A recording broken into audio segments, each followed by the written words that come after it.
Yo, how's it going, everyone? Welcome back for the latest episode of the Slot One Super Podcast. It is that time once again to talk about everything that has been going on in Dokkan Battle since we last saw you guys. I am your main host for this episode, the Masked Ningen, and of course, as always, I am not here alone. We have my regular wonderful co-host, our boy Vilify. How are you doing today? I'm doing well. I'm just checking up to see when the last time we talked was, so I don't ramble on about things we already talked about. But it would appear that we were live 3 weeks ago, so a lot of happenings, a lot of changes. Yeah. We'll get into it a little bit. Yeah, we missed last week because obviously the World Tournament, everyone's favorite game mode. So shout out to everyone who came out for that, for the special weekend event. I ended up doing a 15-hour stream on the Sunday, so that was fun. 15. Yeah, I went from 4 p.m. my time until 7 a.m. So that was good stuff. So I did 10 during I think it was part 2 for the anniversary because I went live from the reveal to the banners because I didn't want to like oversleep and miss the banners. Yeah. And I was tapped out after 10, 15. I don't know if I wouldn't have been able to go 5 more. It was tough, but we did it. Yeah. So shout out to everyone who was there. And of course, we are not alone today. Minato is currently unavailable, although say hi because they are in the chat. Not here this week, otherwise there would have been 4 of us. But taking up that third slot, we have a very special guest for today's episode. So the guest today is a creator very well known, not just for their love of the Xenoverse franchise, but for Dragon Ball in general. Covers news of all the different games and various series on his channels, as well as covering many other games as well. So shout out to our boy Slow Plays. How are you doing today, my dude? Hey, what's up? What's up? Well, thank you so much for having me. I'm doing pretty good. Pretty excited to talk about some Xenoverse and Dokkan stuff. I don't know if I can fill the shoes of Minato, but I'll be here. I'll be here, just kind of chilling. Well, they're not 6 feet, I don't think, so it should be pretty easy. Their shoes shouldn't be too big. All right. Yo, I'm pretty small myself, so that may be a lie. They may be over 6 feet tall. I don't think they are, but like I could be wrong. Minato's the GOAT. You already know it. Hey, see, there you go, Minato. Like you got the slow vouch, so say hi to Minato and chat, everyone. But yes, so there's plenty of stuff to talk about. Obviously, the big thing today is the Xenoverse crossover, which is why we got our boy on today as a guest. So for anyone who is not aware, let us know, because I know I've seen you post about it before. We talked about it briefly before, but what is your sort of interaction, I guess you will, with Dokkan? Is it something that you play regularly? Are you a player from long ago? Is it something you pick up casually? Like, what's the situation with you for Dokkan for these days? These days I'm not super heavy into it. I love the game. I think it's awesome. I love the animations more than anything. Like, I'm always interested in, seeing how they can create something fresh and unique that is not like, more recent stuff. They've been doing like these fresh new animations and stuff. So I'm always there to follow that. Playing wise, yeah, I kind of fell off a while back. I was heavy into it back in, I think, during the 2nd anniversary of the game. Okay. And I played it for a couple of years. Every single day I was streaming it for hours every single day. And I think I just burned myself out on it. Yeah, it was just so much going on. I think Legends came out around that time too, so I was like trying to juggle all of those games at the same time with Xenoverse, and then there was Kakarot and Fighters. There's just too much. I couldn't keep track of every single game. So unfortunately, I couldn't really stay on top of Dokkan. But I do love following, like with the Truth post, for example. Like, I like watching his videos and stuff. I don't have a lot of knowledge on like what the best characters are, like what's good in the game or whatever. But I like hearing people talk about it. I like watching the animations and seeing all the new stuff, and just seeing how the game has evolved since back when I started playing it. Yeah. Because I got something for you quickly. So you said you don't keep up too much, right? If you had to guess, who do you think the best character in the game is right now? Oh man, okay. Because this isn't. Yeah, I'm not being facetious. This is like, if you had to guess like who the best character in the game is, you're probably gonna get it right. Really? Okay. Probably. Okay. Let me think here. I'm trying to think of like. Okay, I'm thinking of like the most recent releases. Like I think the one that I followed most recently was like from the anniversary. I know that's a while ago now, but I would assume. Really, not too long ago. Yeah, I think part 2 was like mid-February. So okay, so it was part 2 the Ultra Instinct Goku and the Blue Evolved Vegeta. That's right. Okay, was there a part 3? Not this time, no. Okay. I was like trying to remember. Okay, so it was just Daima Goku and Vegeta, and then it was UI Goku, and then Blue Vegeta evolved. I'm assuming it's Is it UI Goku, or is it a lot of people? Is it someone else? Yeah, well, I mean, a lot of people say it's them, but there's a contender now. It's Majin Vegeta and Super Saiyan 2 Goku. Oh, really? Oh, yeah, I forgot about them. Yeah. That was what was that? Saiyan Day. Yep, that is Saiyan Day. Yes. So okay, cool. Yeah. Wow, they're the best. Yeah, typically you can bank on it being a Gogeta 4, a Beast Gohan, a UI Goku, a Vegito. Yes. It's like that usually doesn't change. Like seldom. We were in a fever dream late 2022 where it was Trunks and Vegeta. Yeah, from the Sabatsu fight. Yeah, that was a long time ago. So. But yeah. Okay, so that's cool. They're Busaga getting representation. I love it. Yeah, it's in contention. I think though. Usually, whenever someone makes a tier list, it's usually one of them is number one at the moment. But there's arguments for both. So yeah, can I ask who's like the next couple of best characters that are like getting up there? I think Goma is still up there. Yeah, Goma's up there. Yeah. Blue Goku and Vegeta from the Future Saga. Yeah. Okay. Yeah, so I guess some of the not old but like a little bit older units are still kind of up there. That's cool. Okay. Yeah. So because sorry, go ahead. No, go on. So I'm trying to think because like the way that the game will work is there's like the main anniversary obviously, and then there's like the kind of like the half annie or the global anniversary where it's like the worldwide celebration where we all celebrate at the same time, and then the version synced up, so things kind of changed. And I'm explaining to you like you're 5 on purpose here, but no, please do.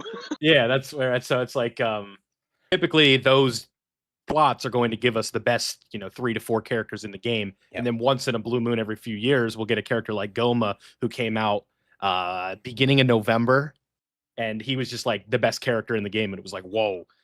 And he was the part 2 LR for a mini Super Saiyan 4 Goku, and then obviously that transitioned into the adult Forku, who we were waiting on for almost a year.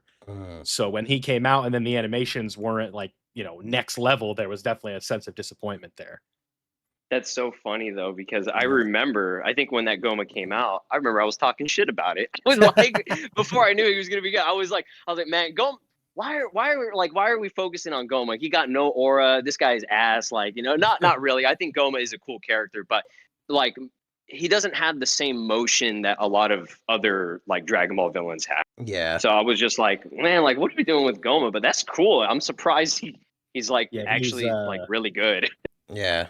He's got a very overpowered mechanic. The giant form is one of the big things about him, because it takes away the enemy's ability to do super attacks and AoEs. Okay. And AoEs are very annoying for characters that have to super first to get their defense. Yeah. So Orange Piccolo had a giant form, and he was the best character in the game in 2023 for about a year until they dropped Beast Gohan, who was just like almost the better version of him. But like he had the mechanic known as the taunt, if you know what that is. Yes. I got you. Yeah. So when he had a very easy taunt that had access to, so he could just protect characters that weren't very good. Yeah. So it was a whole thing. All right, that's cool. I mean, I do like that. At least with Dokkan, they're they got creative with it, and they try to focus on making certain characters that you wouldn't expect actually be pretty good. That's cool. Yeah, I mean, Dokkan doesn't follow the rules of scaling. Yes, I love that. Yeah, similar to Xenoverse, right? Where like a base Goku can just destroy even DLC characters just because he's so easy to play. Xenoverse is insane, like how much things have changed, and like you would think that certain characters kind of suck, but it's like you could still use that base Goku and belt to ass people. Like it's crazy. Right. And just especially considering how the levels have scaled over the years, where we had 99 for how many years, then it eventually jumped up to what? 120. Then 120, 140, 160, 180. They've been doing 20 levels every single. So this final update, we're getting to 199. Let's go. They're not going to do 200. Damn. I actually would hope that they would just cap it at 200 because they always want to stop it at 99 or something like that. But I do hope that, because we know this is the last update. Like, this is it. Yeah, so they're going all out. They're like, let's collab with the gacha games. Yes. Yes, You exactly. you mentioned earlier about the second anniversary is kind of when you were playing. I think that there was a novelty to this is Dragon Ball and it's on my phone. And you don't really think of it the same way, where these animations really didn't look that good. But in 2015 and 2016, this kind of felt revolutionary, where you're watching a Kamehameha on your phone. And I remember I was in high school. I tried it like a couple times and I just couldn't get into it. And then in around 2020 is when I sort of, got suckered in by the LR Blue fusions during year 5. Yes. So, and you saw like a lot of the biggest Dragon Ball creators in the space now were people that blew up with Dokkan. You think of somebody like Nanogenics, where a lot of their most popular videos were summon videos from 2017, 2018, where this whole thing and the founding fathers like Rhyme and Animated Muscle and things like that. It was just a different game out there. And I think it's kind of cool where that novelty has sort of worn off now and things have evolved so much, where these characters are so intricate. And there's so many different things that they can do, where a character is going to have a bazillion mechanics going on that you have to keep track of. Yeah. And we have like source material straight from Daima with the anniversary LRs, and it's not enough. Because that's the point where we've reached with these original animations now. Yeah. Where they're cooking up custom concepts where it's like, this is better than the source material. They made GT Super Saiyan 4 Vegeta look like, he was moving crazy in GT, and then you watch it and you're like, he's not doing anything. Yeah. Yeah, dude, when they started doing like the Super Saiyan 4 Gogeta thing with like the crit, oh my god, dude, like that, and you had like I don't know if there actually was like an All Might reference in there. Yeah, with but the Dragon people Fist were thing. saying it was. But dude, when I saw that, I was like, bro, I hope Dokkan just goes on forever and never stops, because they're like giving us stuff we never got back in the day whenever this show was airing with like GT and even Z and stuff. Like, they're making some of the craziest animations ever. Yeah.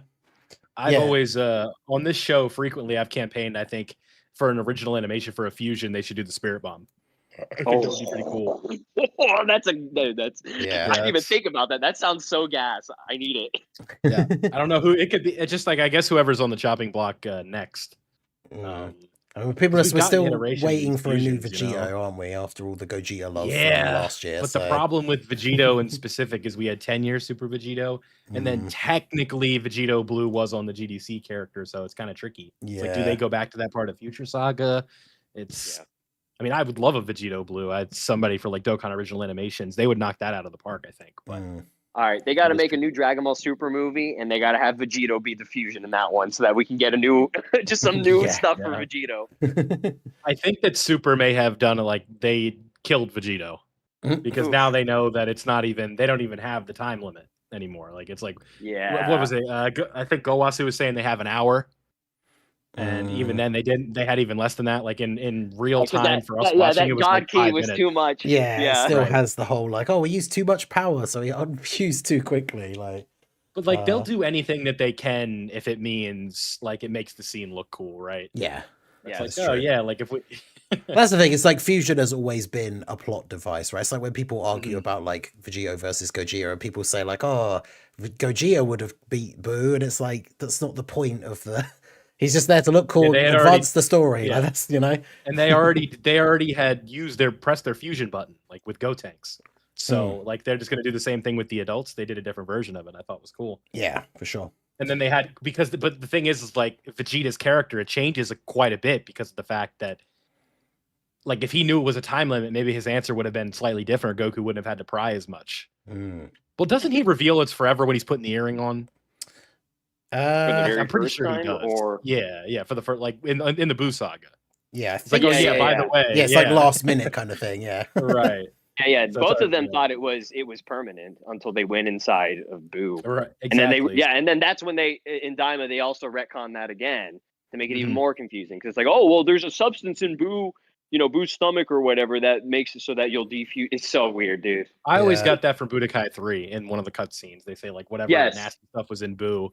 Yeah, because even as a kid, like I always just assumed it was like something to do with being inside Boo made them unfuse, because they said it was permanent in the show and then it wasn't. That's why it was funny. As soon as he put down that barrier, they defuse. I was like, yeah, come on, man. Like, Yeah. what?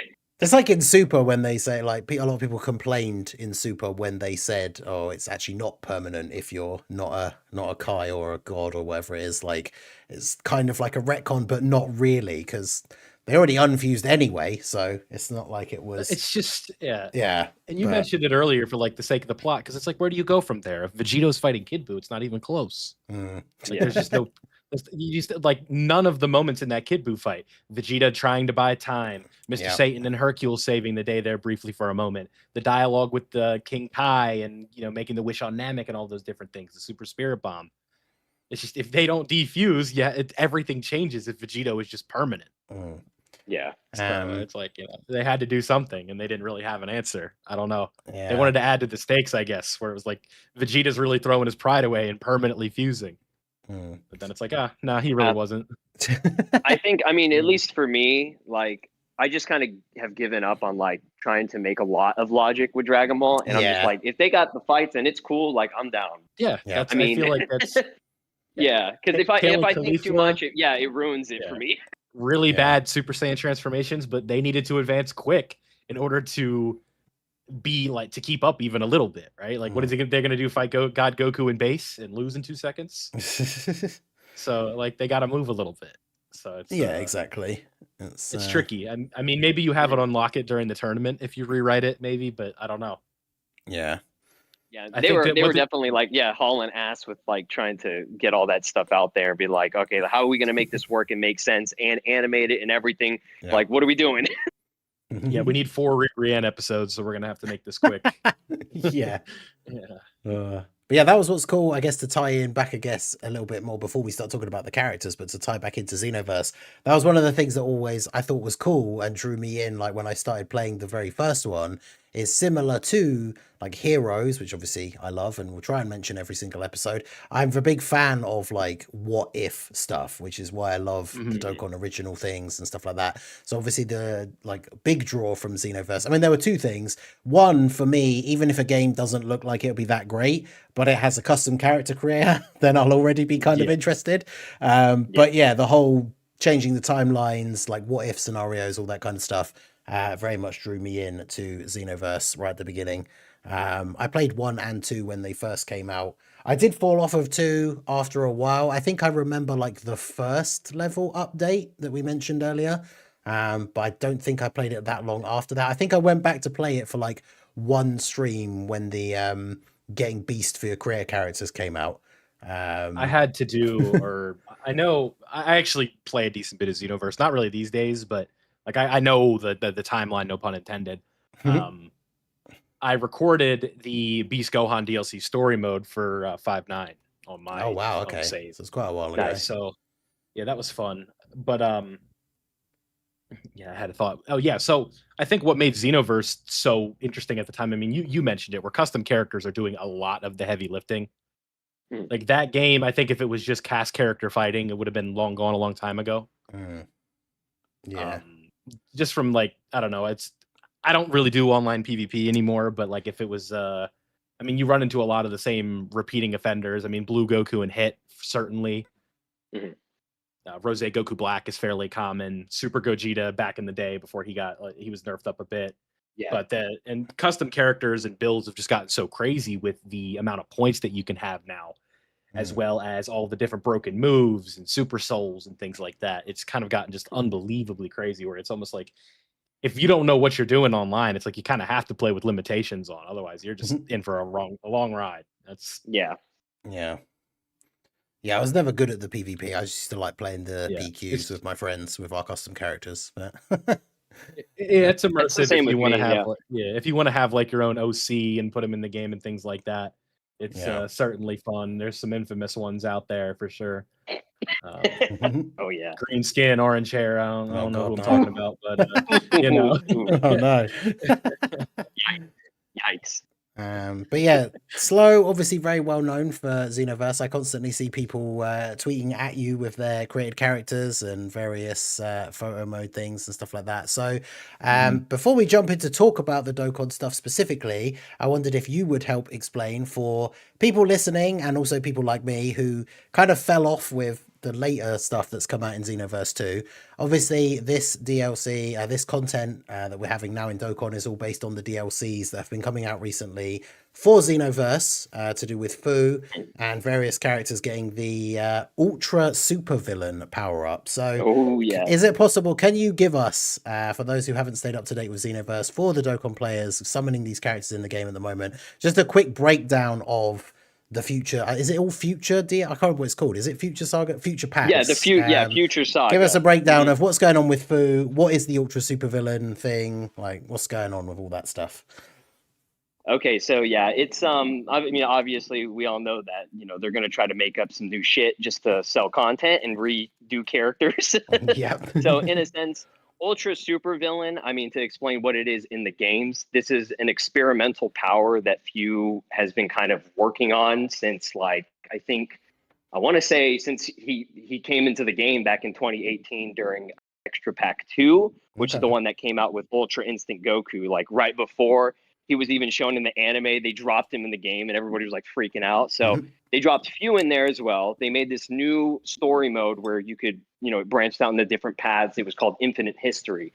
So as, he's kind of progressing through the story and stuff, each DLC, he always returns, and he's always trying to mess around with the timelines in order to, gather energy. And this is where it kind of led up to was the Future Saga series, where he is basically in Xenoverse, there were 3 levels of the villainous power. You had regular villainous, you had super villain, and then now he created his own, which was ultra super villain, which is like the best upgraded form currently right now for it. So there are 2 stages to it. There's just the one that is just, I mean, for the character, they just get like the same aura, purple aura, and then the, like, I guess in a sense, I don't want to say perfected, but the one that makes like the actual character has the one with the crystal in their chest. Okay.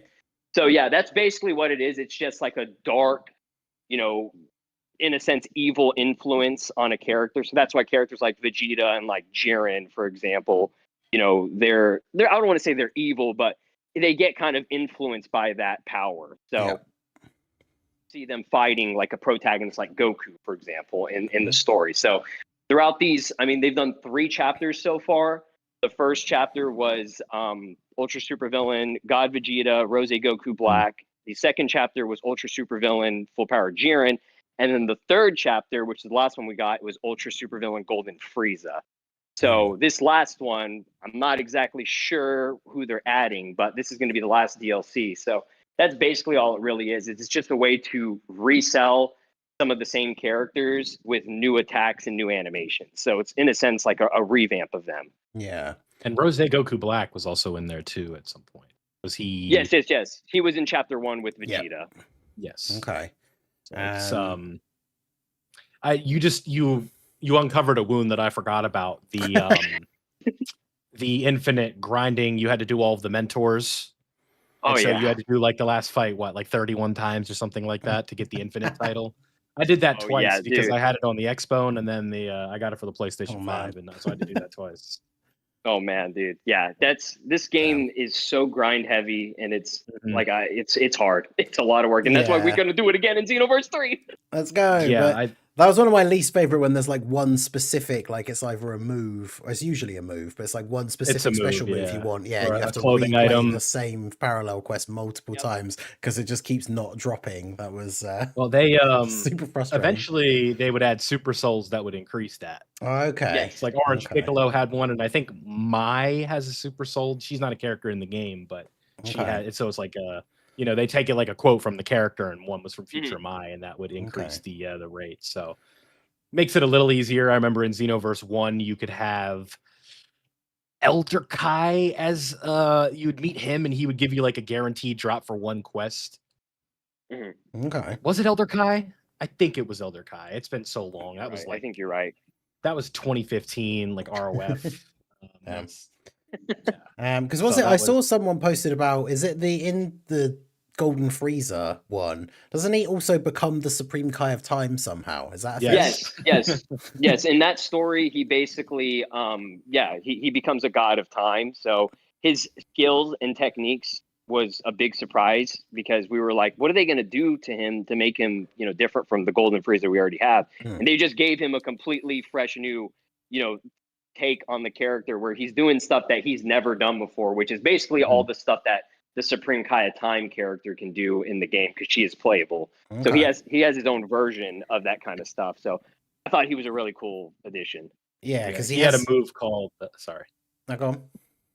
He has a move called Holy Inscription, I believe it was. Yes. Or Dark Inscription. And that move is just I don't know if they nerfed it at all, but it did like a crazy amount of damage. Yeah. It's still like ridiculous. Yeah, because I think the image that I saw, he has the like sort of the circle aura thing behind him that's like similar to it's like the clock thing. Yeah. It feels very endgamey, what's going on, where it's like we're gonna just completely get rid of Kantan City, and like Shenron's out there, you're fighting in front of Shenron, like Namek. It's pretty crazy what's going on. It's so cool. I love the map. I don't know if I would like to use it to play online because you can't touch the ground, but it is fun. Like it's just the atmosphere of fighting in Kantan City was always something that we wanted. And we've been asking to have We've been asking for Kantan City since the game released as a map, just like a stage. And I mean, it's not the best stage ever, but I mean, we wanted it and we got it, like a destroyed version. So it's pretty cool. Yeah, just right outside the what do they call that? The area where you go play all your quests and stuff. Not the time nest, but like not the time nest. No, the lobby, like where you go to play the parallel quests, and there's like the. Okay. About? Yeah, I can't. Yeah, no, I know what you're talking about. I forget because like photo mode is there too. It's like that little central area. I don't know if they call it like the plaza or something like that, but but you get what I'm getting at. You're right. It's where 40-ton weights is. Yes. So. Yeah. So. Yeah. See. I was just gonna say so we've got God Vegeta and Jiren obviously in Dokkan.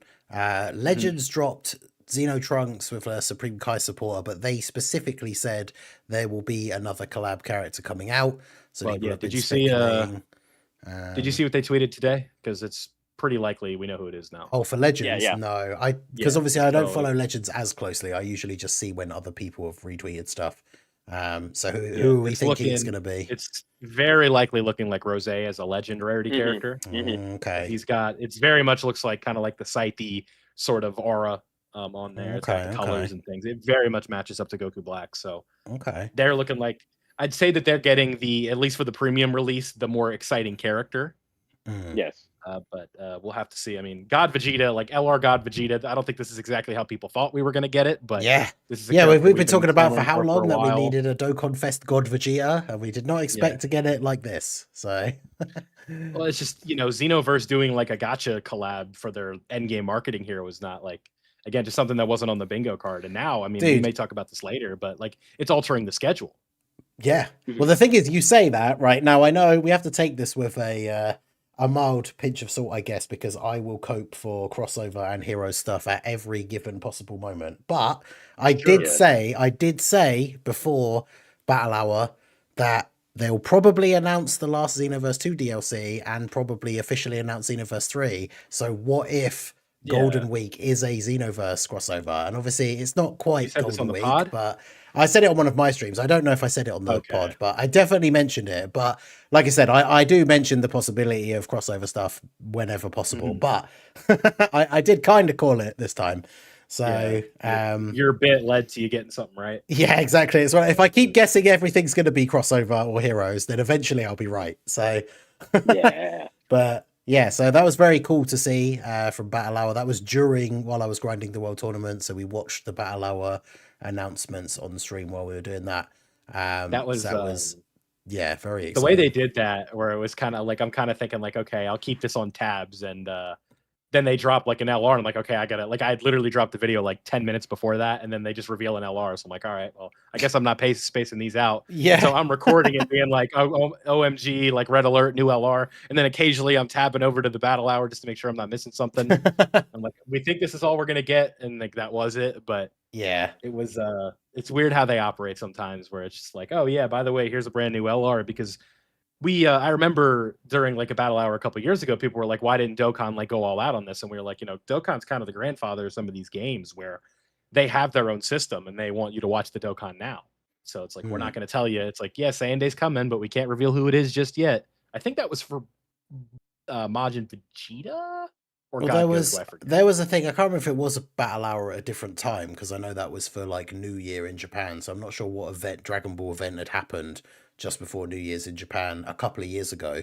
But like events like that aren't their own events. The only thing we've ever really seen, which is the only thing I was expecting to see at battle hour, was there was that New Year celebration where they dropped the Super Saiyan 3 Dragon Fist Goku and Hirudegarn. And at this big Dragon Ball event that happened just before, they just showed like the card arts, and that was it. Like no other information at all, nothing about like what they did, no like preview of the animations. They literally just showed the card arts. So it's kind of interesting for them to do something like this at, yeah, like you said, an event that's not one of their own specific like Dokkan Now things. Yeah, I'm surprised they didn't just announce like, oh yeah, guys, by the way, we're collabing with Xenoverse. Like, stay tuned to see who it is. I'm kind of happy they did it that way because then that helped avoid the disappointment of it not being like a rosé. Because like people would have said like, who is this going to be? Now I don't think anybody had Dokkan Fest LR penciled in, but certainly I think people would have been expecting rosé, and then when we didn't get it, there would have been that level of disappointment. Yeah, the Future Saga Worldwide all over again. The everyone was so convinced we were going to get Rosé as a part 2, and then when we got Future Gohan, everyone was really disappointed, even though he was really good. Yeah, that was such like that time was so polarizing because there were like 3 separate Twitter campaigns that were like led to a whole lot of nothing, right? Where there was like the Goku Black Easy A that we wanted fixed, and then the Fusion Zamasu name fiasco. Yeah, because Dokkan refuses to call the 2 different versions of Fusion Zamasu different names. So what made that so funny was A, they did nothing about it, but B, the way that they did it, where we mentioned this, I think, last episode with the Link State 18 and then Beerus Pajamas. Yeah. Yeah. They just give them the most random different names so that they actually work together.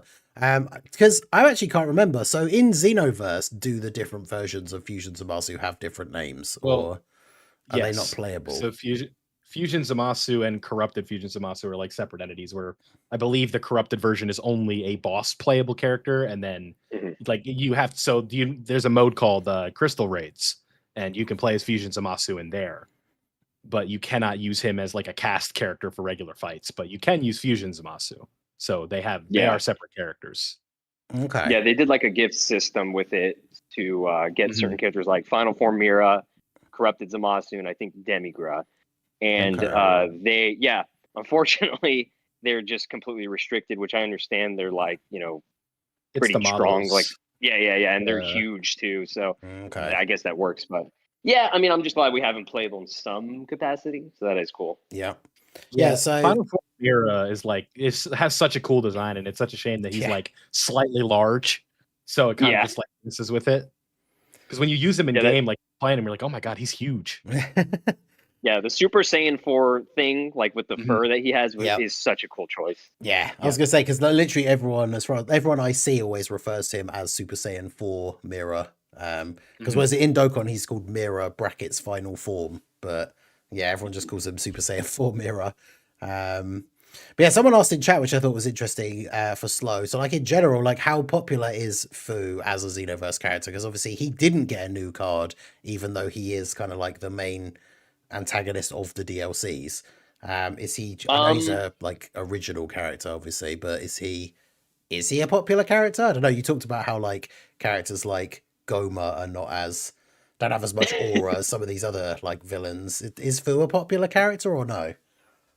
I mean, among Xenoverse fans, yeah, absolutely. He's he's got motion, but he's not like a John 1000 where it's like everybody's just talking about him like all the time. He doesn't have that kind of motion. I don't think any character that has been original has had as much motion as John 1000. But Fu definitely is popular, mainly among like the Xenoverse community, like Xenoverse fans. Actually, I think it was you. I was going to say, I saw a tweet. I think I retweeted it. It was you that was like before Battle Hour. It's like whatever happens, everyone. Let's just keep it 1000. And I saw so many people that like hashtag. It was just everywhere for so long after all of those teasers came out. And obviously, the whole thing, big surprise that no one saw coming that, Age 1000 is actually Xenoverse 3. So talk about screwing the pooch on that, huh? Oh, because there was that thing with the playlist thing, wasn't there? That could have been like a bombshell, and it just wasn't. Like it was kind of just like, all right, we were expecting this. Yeah, because it was what was it? Yeah, everybody knew it was Xenoverse 3. Everybody knew. Yeah, because it could suck the fun out of it. We had that happen in Dokkan for the anniversary. Yeah, we were watching the reveal to confirm if the leak was true or not. Yeah, yeah, they put all the part 1. I can't believe that. So yeah, I don't know if you saw that or not. They put all the part 1 stuff in the data download for part 1 of the 10th anniversary, and then somehow for whatever reason, what I was talking about. Oh, okay, but yeah, for whatever reason, they put the awakening medals for the part 2 Gogeta in the data download. I remember so everybody that. just saw it was like, oh, so part 2's Gogeta then. Like, even though we'd already guessed it would be anyway because part 1 was Vegito, but. Yeah, I'm talking about there was the Reddit post from this year where it was like the guy was like, yeah, it's going to be the Tag Force and UI and Evolution Blue Vegeta. Yep. And it was a French YouTuber, and we had all kind of just hoped that it wasn't true. But there was that sneaking suspicion when we were watching it. Because like it was very surface level stuff what the guy said. Where it was like, yeah, because obviously the characters are going to have really good animations and things like that. Plus, and Daima may be in there. Predicting one part would be Daima was kind of like a... It was pretty obvious at that point because they'd not touched it for all that time. It was obvious they were saving it for the anniversary. So after Daima's... It's weird. Sorry. Yeah, so after Daima was part 1, when we were watching the part 2 reveal, the atmosphere of it was like, all right, let's see if these leaks are true. Like, we're going to know pretty quick. And then we see like a GT logo, and it's like, oh, well, look, yep, leaks were right. And...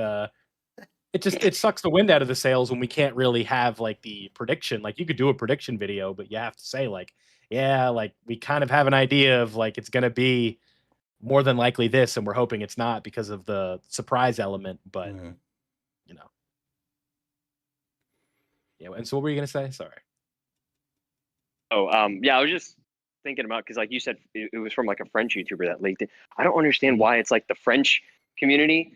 They always have like all this insider info because like they leaked Xenoverse 3 too, like back in like November. So it's like it's always like a French content creator, like somebody in the French community that like always has some kind of information and they're always right. Well, in this case, there was a controversy that happened during the anniversary as well with animations and the studio.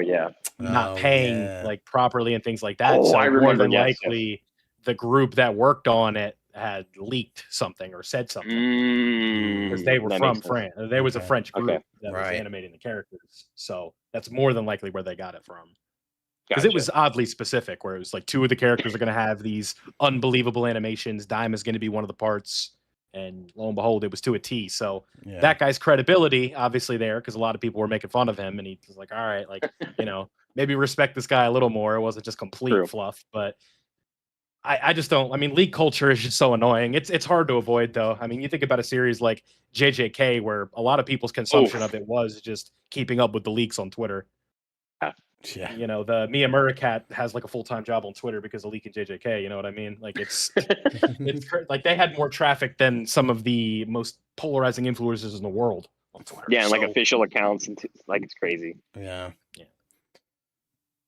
So it's we're all over the place on this show. It's fun. We'll get to the actual Dokkan Xenoverse characters in a minute, but hey, it's fun. We'll just go with the flow. Because I was going to say, in terms of the final DLC, do you have any predictions, or even just anyone you would like to see be the big supervillain, like custom character for the final DLC? Are there any indications in the story of who it might be, or is it just anyone you would like to see it be for the final one? Okay, so I definitely know 100% we're getting a new version, a new form for Goku, and he's definitely going to be playable. They teased that in the trailer that he's going to, I'm assuming, take the Ultra Super Villain power, and this is just speculation. I have no idea if this is actually what's going to happen, but it looks like in the trailer he's going to get the Ultra Super Villain power, and he's going to convert it into something, that he can use without it like corrupting him. So it turns like a green. It's the color of it is basically inverted from the purplish like pink. So it's like a greenish, like bluish kind of color.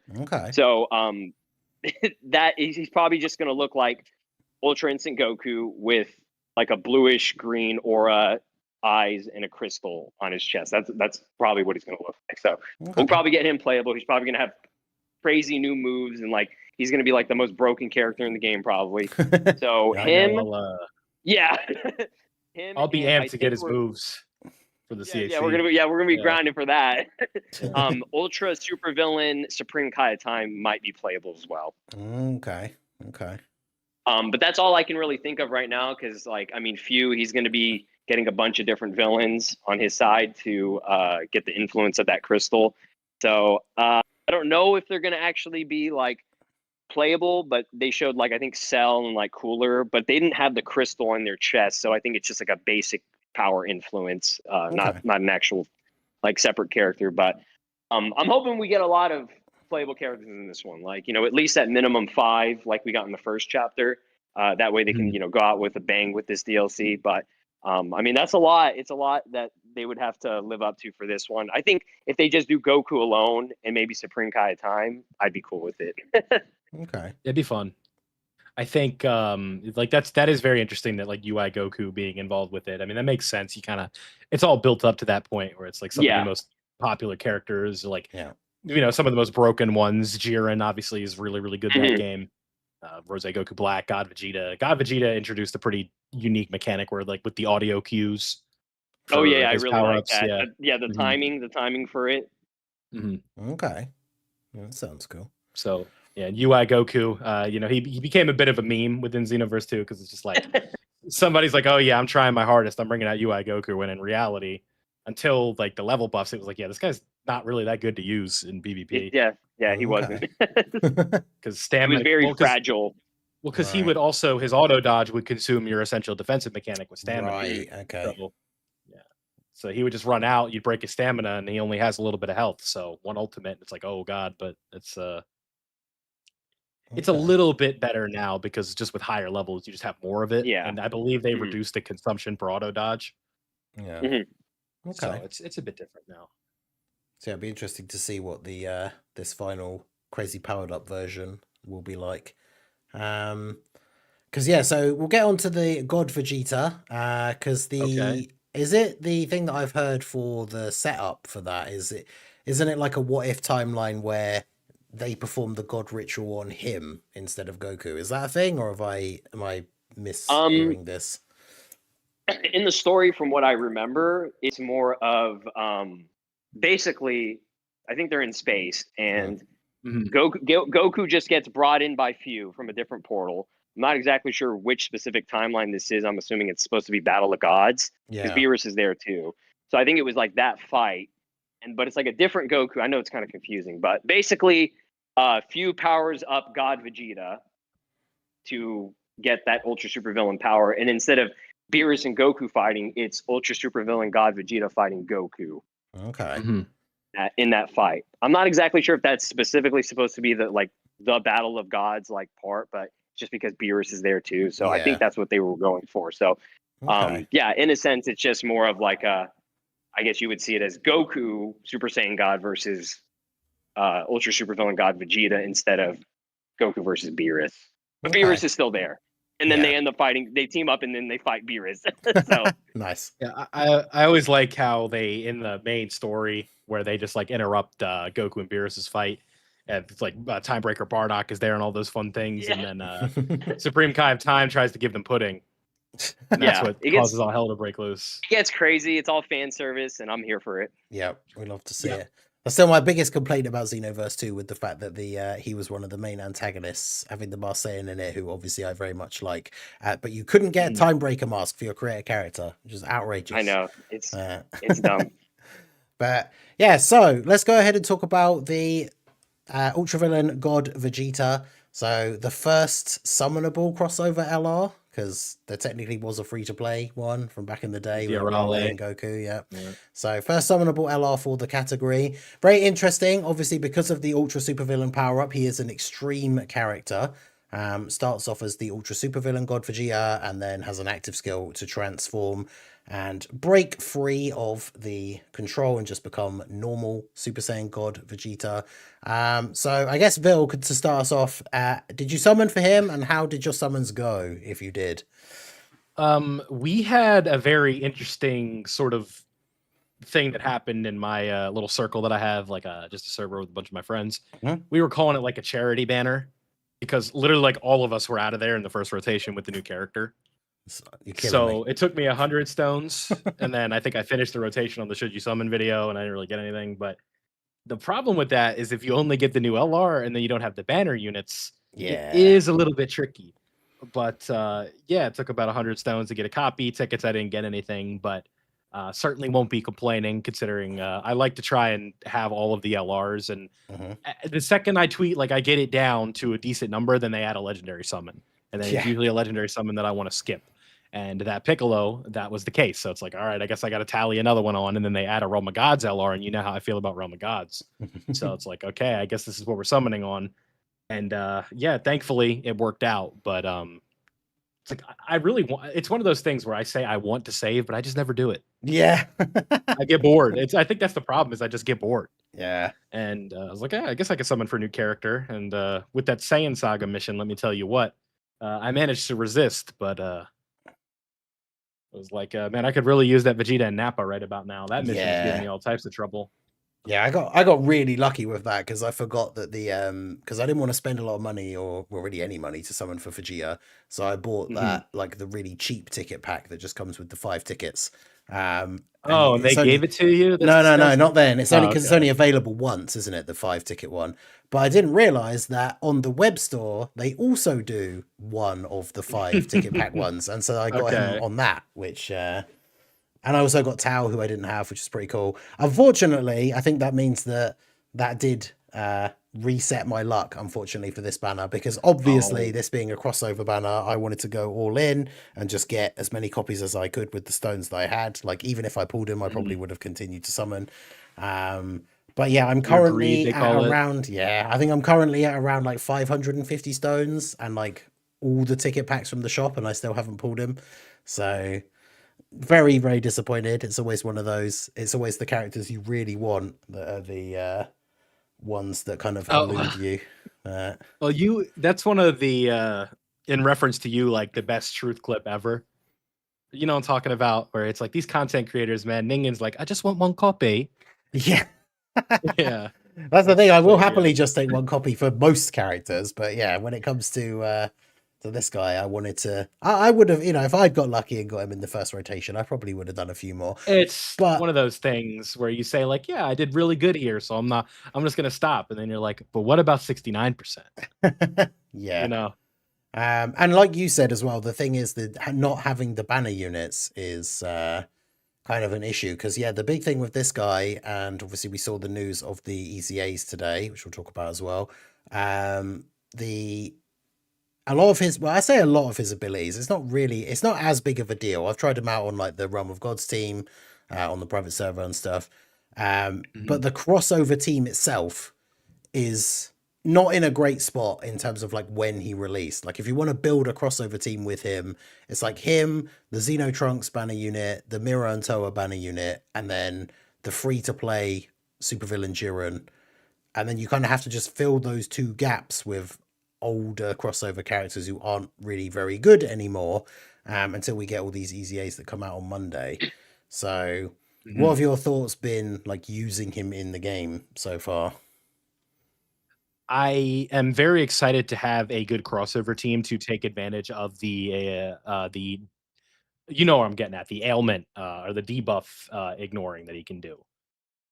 Yeah, because he becomes immune to status effects when he transforms, isn't he? As long as you have crossover allies. Crossover on the whole rotation is crossover. Yeah. So when I was doing like the team comp for him, when I was doing my teams video, I was looking at it and it's like, yeah, if you kind of have like a Toa floating, obviously not the tech Toa, we know why, but the like if you run like that mono crossover team, and especially if you're running 2 of him, you think about a fight that they are forcing us to go back into, Bio Broly.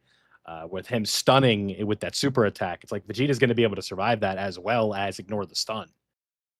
So in an annoying mission like fight like against that Goku that seals you, we talked about that a couple minutes ago. Like Vegeta can just ignore it, and I think that'll be really fun. But I enjoy the character. I've been running him on Realm of Gods primarily. UI Goku is I'm never going to complain about using that team, and I'm happy that it's getting buffs. I don't really know where I'm ranking him yet, but I think when I did my tier list yesterday, I had him in the Z tier. I had him like up in that upper echelon, like, anywhere like north of 7 or 8, probably above that.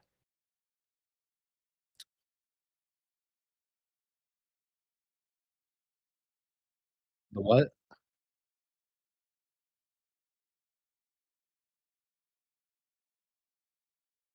No. And especially with the slot, yeah. He came out like we'll get there. We'll get there. Um, yeah. With the slot that he released in, it's also very tricky to go all in on. Yeah. Just because we thought it's like with how Golden Week is going to play out, with how Tanabata has been rescheduled now, like GDC is going to be a little bit later.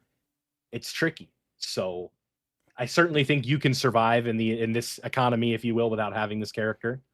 Yeah, for sure. And especially considering crossover is one of those really weird categories. The game is being quite generous with the silver stones, whatever you want to call those. That's very helpful. So you'll be able to have a decent crossover team if you have this character, and you can pull those characters on any multi. So if you've been playing this game for even a few years now, maybe like 1 or 2, you probably have at least a dupe in some of these characters. So what I said was pick up, like I really like that Super Saiyan Xeno Trunks. So I said like gold slot him, maybe gold slot Demigra, and then pick up like 2 of the other ones, and then just don't pick up Toa at all because you can't use her because she's banned in like half the events in the game. I think Mira does actually look really good. I saw a lot of people. I asked for people to give like put them in order for like their top 5 with my like community response video, and a lot of people had the AGL Trunks quite high on that list, and then Mira sort of like 3 or 4, which I thought he looked really good, but I quite liked him when he got his awakening as well. But I guess we'll see. We'll talk about them in more detail in a bit. But I was going to say for Slow, obviously, hopefully you saw when they tweeted them out, obviously his animations, the Ultra Supervillain God Vegeta attacks. Though I'm assuming that they are based on like the attacks that he has in Xenoverse. Like, what did you think of his animations and how those moves have been represented in Dokkan? I thought they were, pretty good in terms of like referencing. Obviously, they're not like the high tier animations that we've seen from like the UI Goku and stuff. Yeah.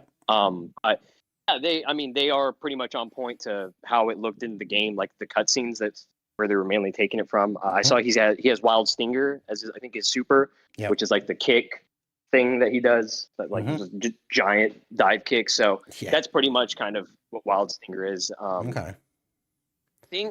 I can't remember if it's that one. There's one of them where he does like a barrage of ki blasts and then goes into like a punch, I think, which I think is a different one. But that one, I think they got that pretty well. The other one he has, was it like Dark Burst, that giant like sphere that he does? Yeah, so his 18 key super is called Dark Burst Cannon.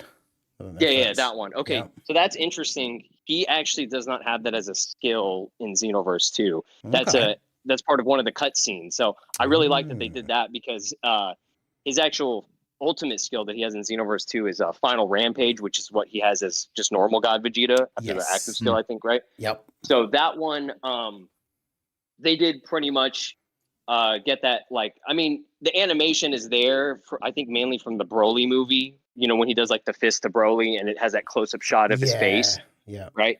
So that's a little bit different than what he has in the game. Final Rampage is more of like, I think it's a final flash he does, and then he goes into like a giant punch at the very end.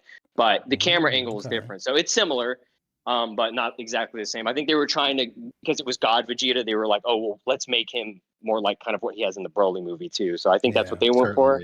But I think that worked out really well. And yeah, his animations are pretty good, and I like that they got creative with it, and they, gave him that cutscene attack instead of using just Final Rampage, because God Vegeta, the Ultra Supervillain, character, is cool, but it's not anything like crazy that he has. He has some pretty simple attacks. It's like nothing super fresh. Okay. That's cool. I have no issue with them referencing the Broly movie for a God Vegeta character. Yeah, I think that's what they should have done. Like, I'm happy that's what they went for with that, because I was just like, oh, if they give him Final Rampage and it's just what he does in Xenoverse 2, I'm gonna be like, that's kind of boring. But no, they did a good job. It's a very tricky, Xenoverse specifically is a very tricky medium for them to adapt. Oh yeah, you said absolutely. Because the cutscenes, a lot of the times, like they have a ton of cutscenes where it's just guys sitting there talking and their mouths aren't even moving. But then they have the original animated ones that are pretty clean.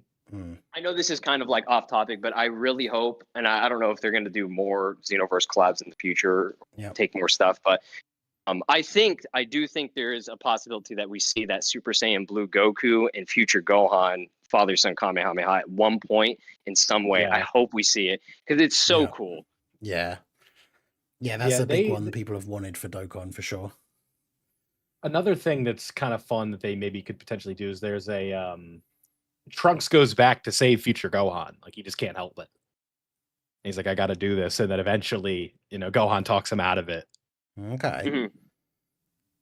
Saying that the time patroller that doesn't talk is like his best friend or something. I forget. Yeah.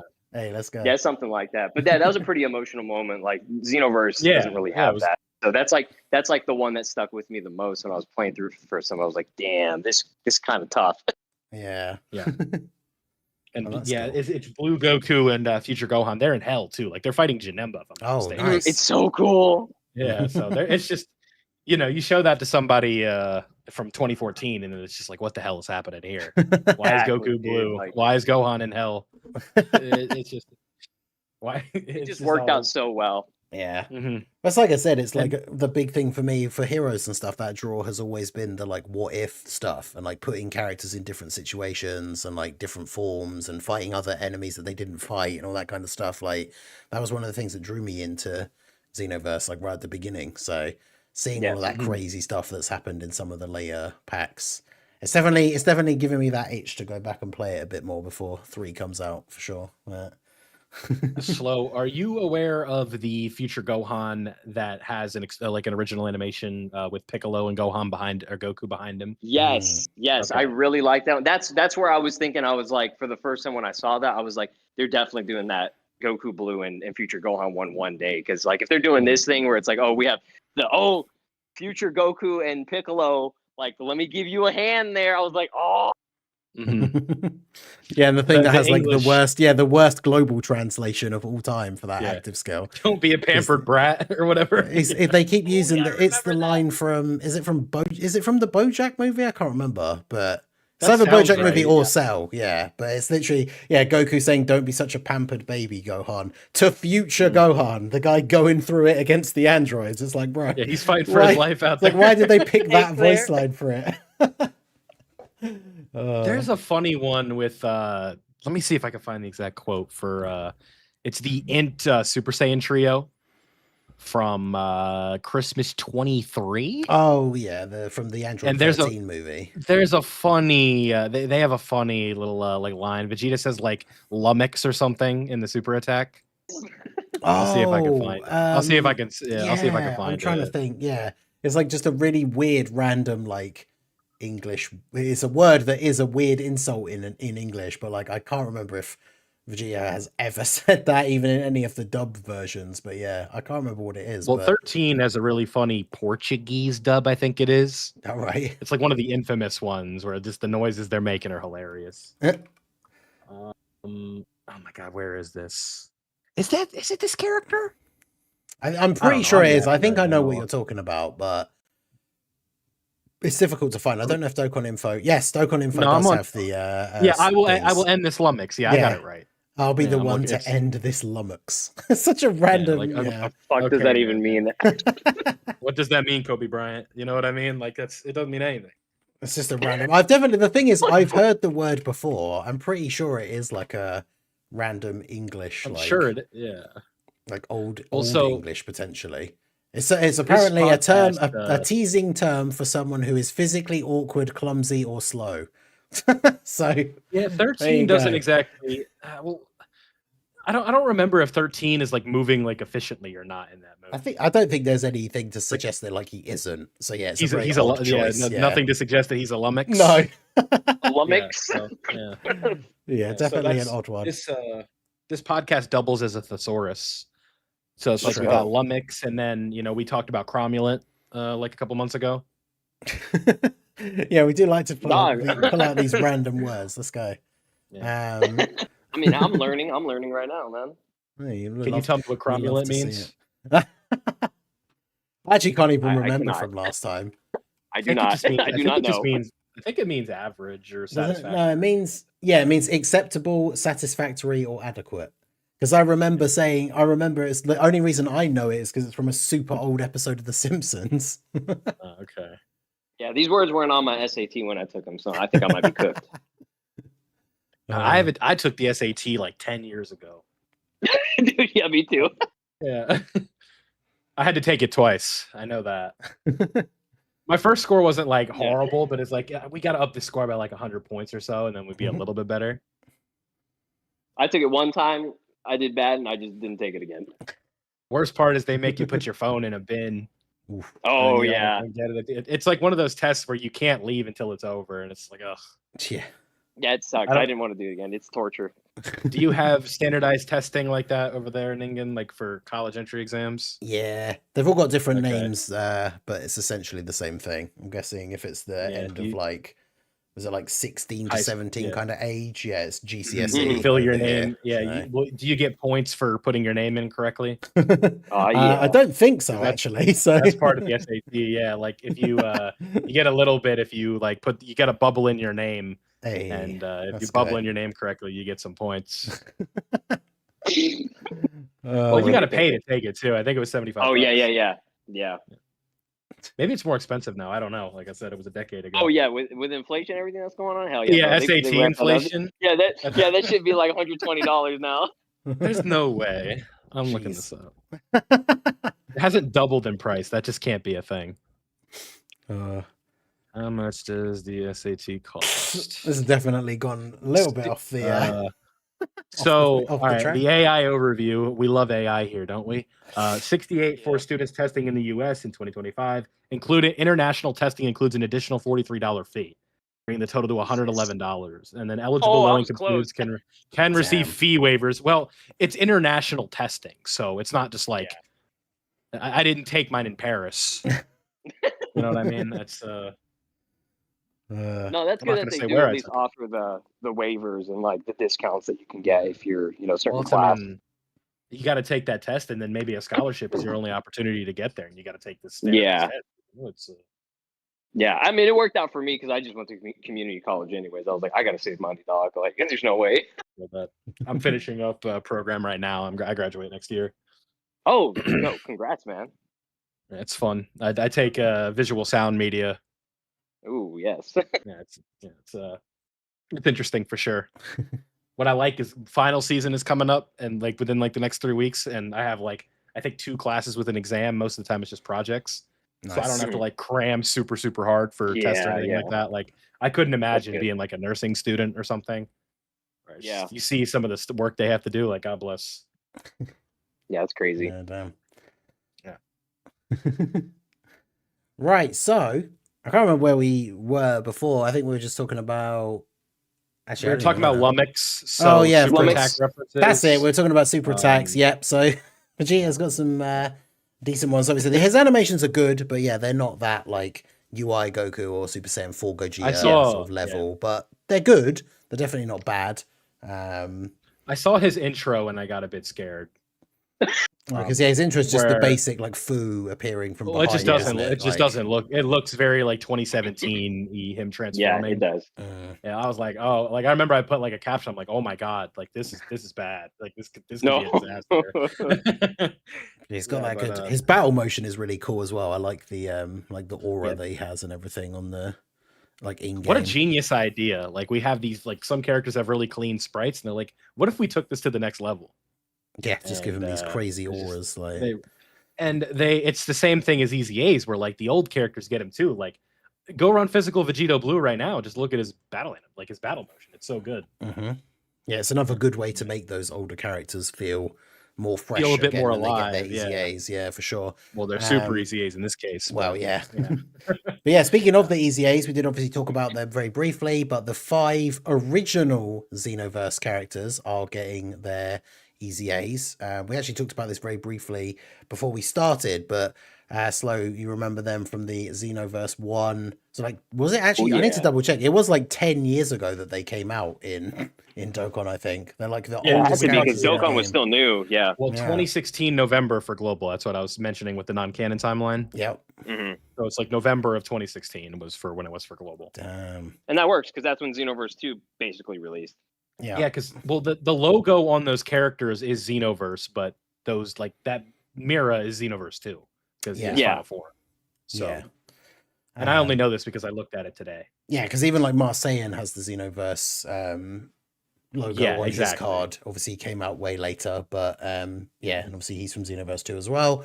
So yeah, these new ones specifically have the Xenoverse 2 logo on them. So we'll talk about those guys here in just a sec with the EZAs. I probably should have remembered way earlier because normally I try and remember to say this right at the beginning, but hopefully you guys are all enjoying listening, watching. If you're seeing it live, if you're checking out the VOD, if you're listening on Spotify, we do enjoy you guys coming out. If you do want to help support the podcast, if you have any questions for us or our guest, all donations, super chats, all that stuff will be read out as they come in. We do appreciate you guys checking out the show, and of course our boy Slow for being here.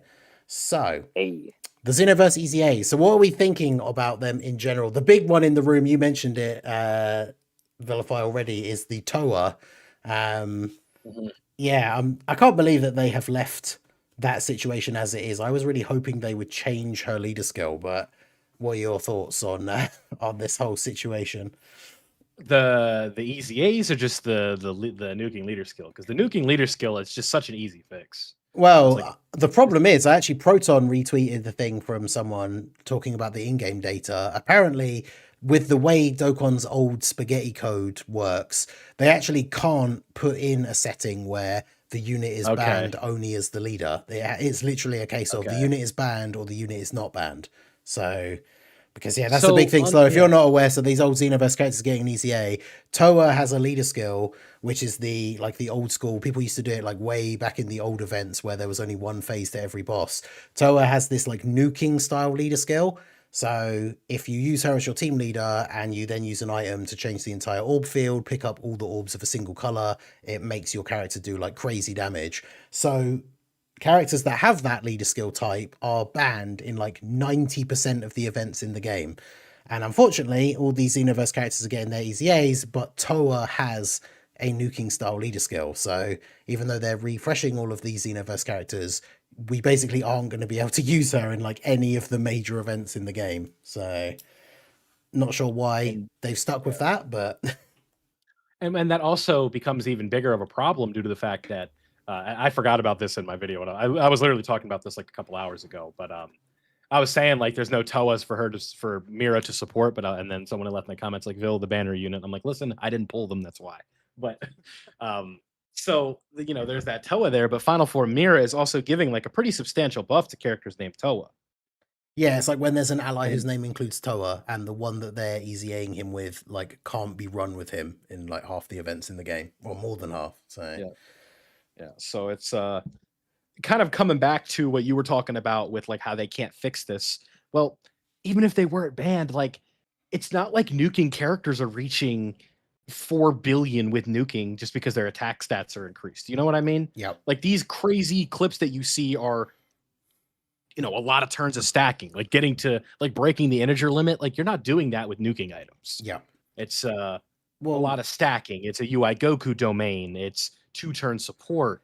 Plus the thing is obviously I guess the initial thought behind banning it was back when most of those older events were only one phase. But the thing is now, even the bosses that we have that are only one phase, like some of the toughest bosses in the game, like Bio Broly and Cell Max and stuff like that, like the problem is those bosses are so tough and they hit so hard. That's what I was going to say. Yeah, if you go into that event with a leader that isn't giving your team stats because it's just doing this like weird nuke gimmick, then your units can't survive taking hits. And you can only take one item. So if you take the item that changes the orbs so you can do the nuke strategy, then you can't use a defensive item. None of your units have any defense. And so like Bio Broly, for an example, it's all well and good giving your unit in slot 1 like all 23 orbs, and then he hits them with a normal for 1 million damage and you die. Like, so nuking's not even like a viable strategy anymore. Yeah, it's like you said, like the attack stats don't even get up there. So like you say you pull off like a 500 million attack stat. If that doesn't crit, you're not killing the boss anyway. Yeah. And then you die. It's right. So it's like, it's a solution for a problem that doesn't exist anymore. Yeah, exactly. So it's, and again, like when it comes to coding and things like that, like I get that. If they can't only make it so they can't be a leader, like sure, like I'm not going to get mad at Geppy about that. Yeah. but also maybe don't have your game built on something from like Windows XP. You know what I mean? Like how much money they're making. So yeah, Dokkan makes enough money. I think the problem is it was talked about a couple of years back, I think, with the idea that because Dokkan has just been built upon this like shaky code is like the foundation with all this stuff piled on top over the last few years, for them to like do any sort of major recoding stuff. We're talking about like the game potentially being in maintenance for like multiple days, which they obviously don't want to do because it's their big like money spinner. So it's something that's potentially, even things like the whole like active skills not changing on Easy A and stuff like that. Like it's all these little things that would require so much change at the basic level that it would be a huge effort, apparently, because of how old some of this code is. Yeah, it's one of those things where it's not like they haven't bit the bullet before, in this game. Like look what they had to do with Global with late 2024, where they're just like, we're gonna make global players suffer who want to have all the characters. Like, yeah, good luck. Here's 8 LR banners in like 3 months. Yeah. You know what I mean? With an anniversary in there. Yeah. So they just like, sometimes that's a bullet that you have to bite. And like right now they're suffering from what players are calling like the worst thing ever with these limited time events. Well, it's already scheduled that way for the year. So I don't really think there's much they can do. Yeah. No, obviously, I guess like I don't really know what's stopping them from keeping it like just keep making events permanent, but I don't know. Because what I've been saying is like they're gonna see all this negative feedback and be like, all right, this was just a bad idea. But we just gotta suffer through it this year because it's already done. Yeah. So it's one of those like wounds where it's like, can you sacrifice multiple days of maintenance in order to make the game run better? And they've talked about changing storage. Storage is like one of those things I certainly take for granted on my phone. Yeah. Like I don't even think about it.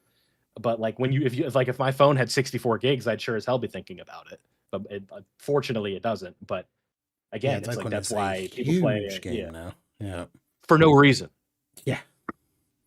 Like you think about like some of these games where it's like a huge open world RPG, and it's like, okay, that makes sense if that's a big game. But like Dokkan, you're just popping bubbles and like swiping up and down, you know? Yeah. So it's and the art's not HD. Yeah. So like where is this going to? Yeah, I'm sure there's an answer. I'm just kind of messing around, but it's certainly I mean, I don't know. I don't know what the business end of it is. Where it's like, if it was up to me, I'd be like, yeah, I think I could live with a few days maintenance if it meant the game drastically improved. But if it ain't broke, don't fix it, I guess. Yeah, I agree. I'd rather the game be in maintenance for like, if it was going to be like a couple of days or whatever, I'd rather that happen just to like, you know, like you say, like rip the Band-Aid off and just have it be fixed. And then so much other stuff could be improved on in the future. But obviously, who knows? We know that the game makes a lot of money for them. I'm assuming, because I don't know the numbers side, I don't know if that's anything you ever dive into, Slow, when it comes to that kind of stuff, but I'm assuming Xenoverse must have stayed relatively profitable, considering that it's crazy to think these two games, even though they are quite different, like these two Dragon Ball games have been going on for like 10 years at this point. Obviously Dokkan, we just had the 11th anniversary, so I imagine it must be still quite profitable for them. Yeah, so Xenoverse 2, definitely not as profitable as the mobile games, but I would say it's probably the most when it comes to a console game for Dragon Ball, because of the amount of DLC that they constantly release over and over.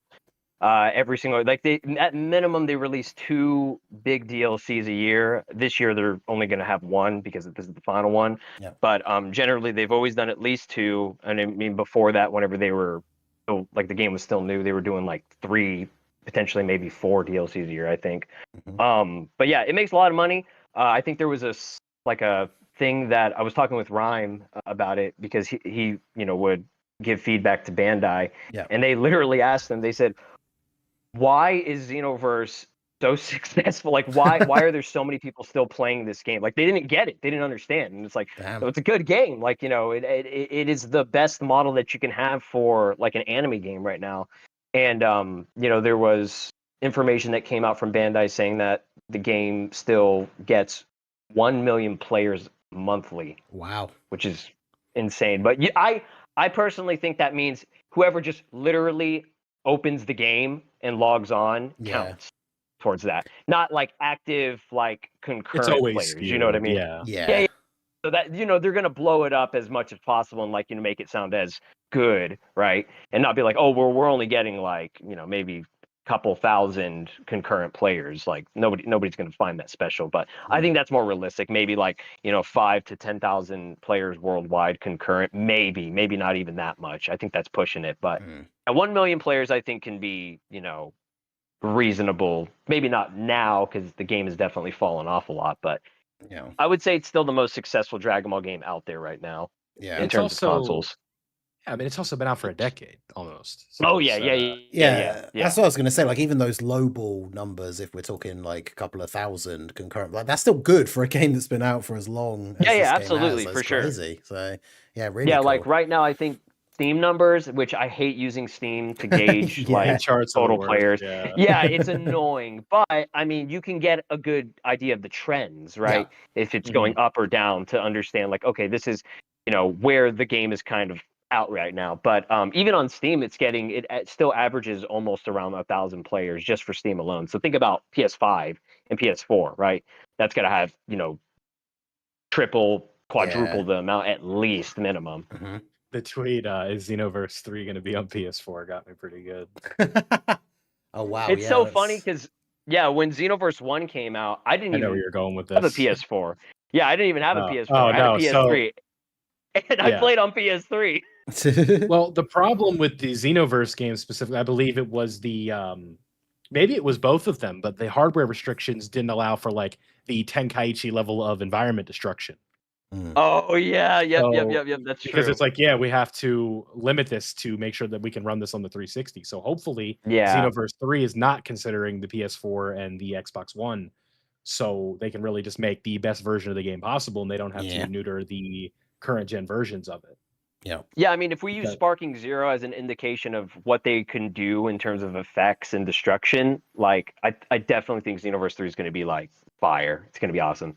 Yeah, I don't have any worries about the game being bad, but it's just like if you see that there's a port for the 360, not the 360, but the Xbox One, it's like, oh no, like it's like what limitations are we going to have here? Because it's not going to be like two completely different versions of the game. Yeah, I will tell you though, Bandai will find something to fuck up in Xenoverse 3. They will find something. So don't you worry about that. It's going to be an awesome game, but we will find some kind of cheese or some kind of annoying there'll be an unvanishable about it. Day one. Mail Earthlings will probably have their little run again. And yes, sir.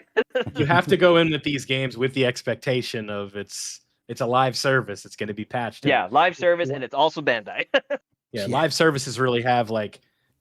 This is just going to get a little too philosophical for this show, but it's where it's like it just gives them an excuse for the game to be an unfinished mess when it comes out. It's true. It's 100% true. Like, oh yeah, but we can patch all this stuff so it doesn't matter. But it's like because Sparking Zero, we're going to be in the trenches that first week. Like a PvP meta is a little bit different than the game just not working though. Yeah. It's definitely going to be interesting to see how it's how that goes down when it comes out. Definitely very excited for it. Sparking Zero certainly I don't feel earned my $110 that I spent for early access. I understand. You know what I mean? We said it before, but like I feel like that year that it came out, because it was it end of 2024? I can't remember now. I think so. But that's probably like 2024. Yeah, I would say that's got to be like my biggest regret purchase of 2024 is just buying the full version with the season pass and everything. And then like playing for it a couple of days, like trying to convince myself I liked it and then being like, I just don't really like this after a few days. So I enjoyed it. Like the story mode first playthrough was good, but it's just I felt that for YouTube I needed to have it early. And then I remember I uploaded my video, went to bed.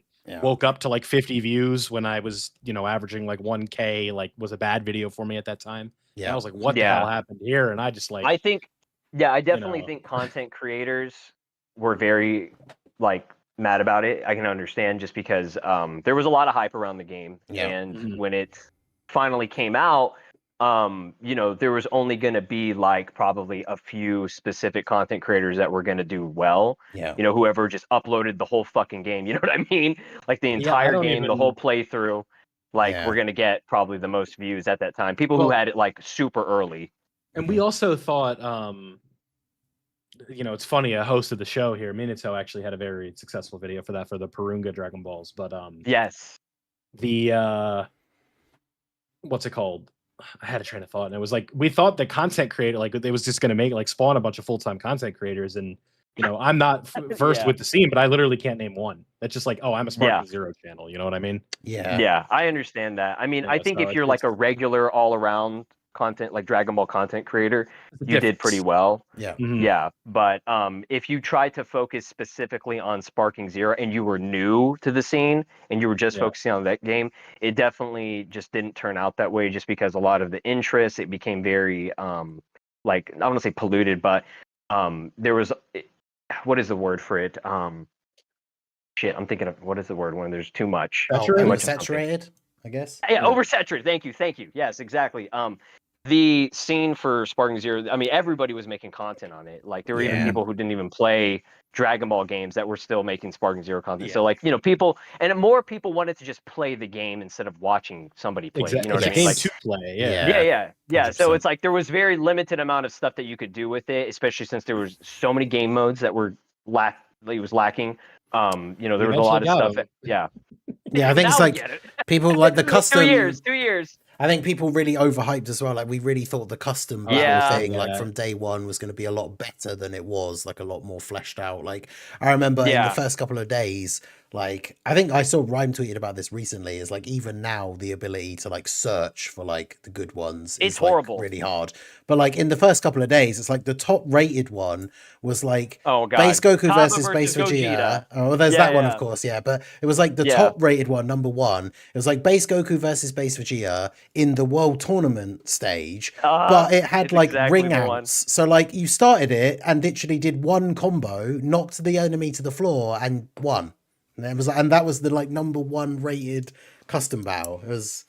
I will say I have definitely played a few handful of really good ones. People that are creative and they put in a lot of time and effort can make some like high level shit. It's really good. But most of them are like, just, I spent 5 minutes, I spent 10 minutes on it. And sometimes it takes a long time to make them too. I've tried to make them myself, and it's like, you can make like the most like mediocre one, and it took me like an hour to still do that. It's a lot of work. I think we maybe assumed like too early, because like if there probably are some really good ones out there, but I think we kind of assumed too early there would be more fresh. And I don't blame anyone, because that's a first impression. It's a first impression for that, and if that's what you get from it, you're gonna just be like, all right, I'm wasting my time on this. Like, I shouldn't have to pull teeth just to find a good quest by someone. Yeah, exactly. But I mean, accessibility does wonders, Yeah, 100%.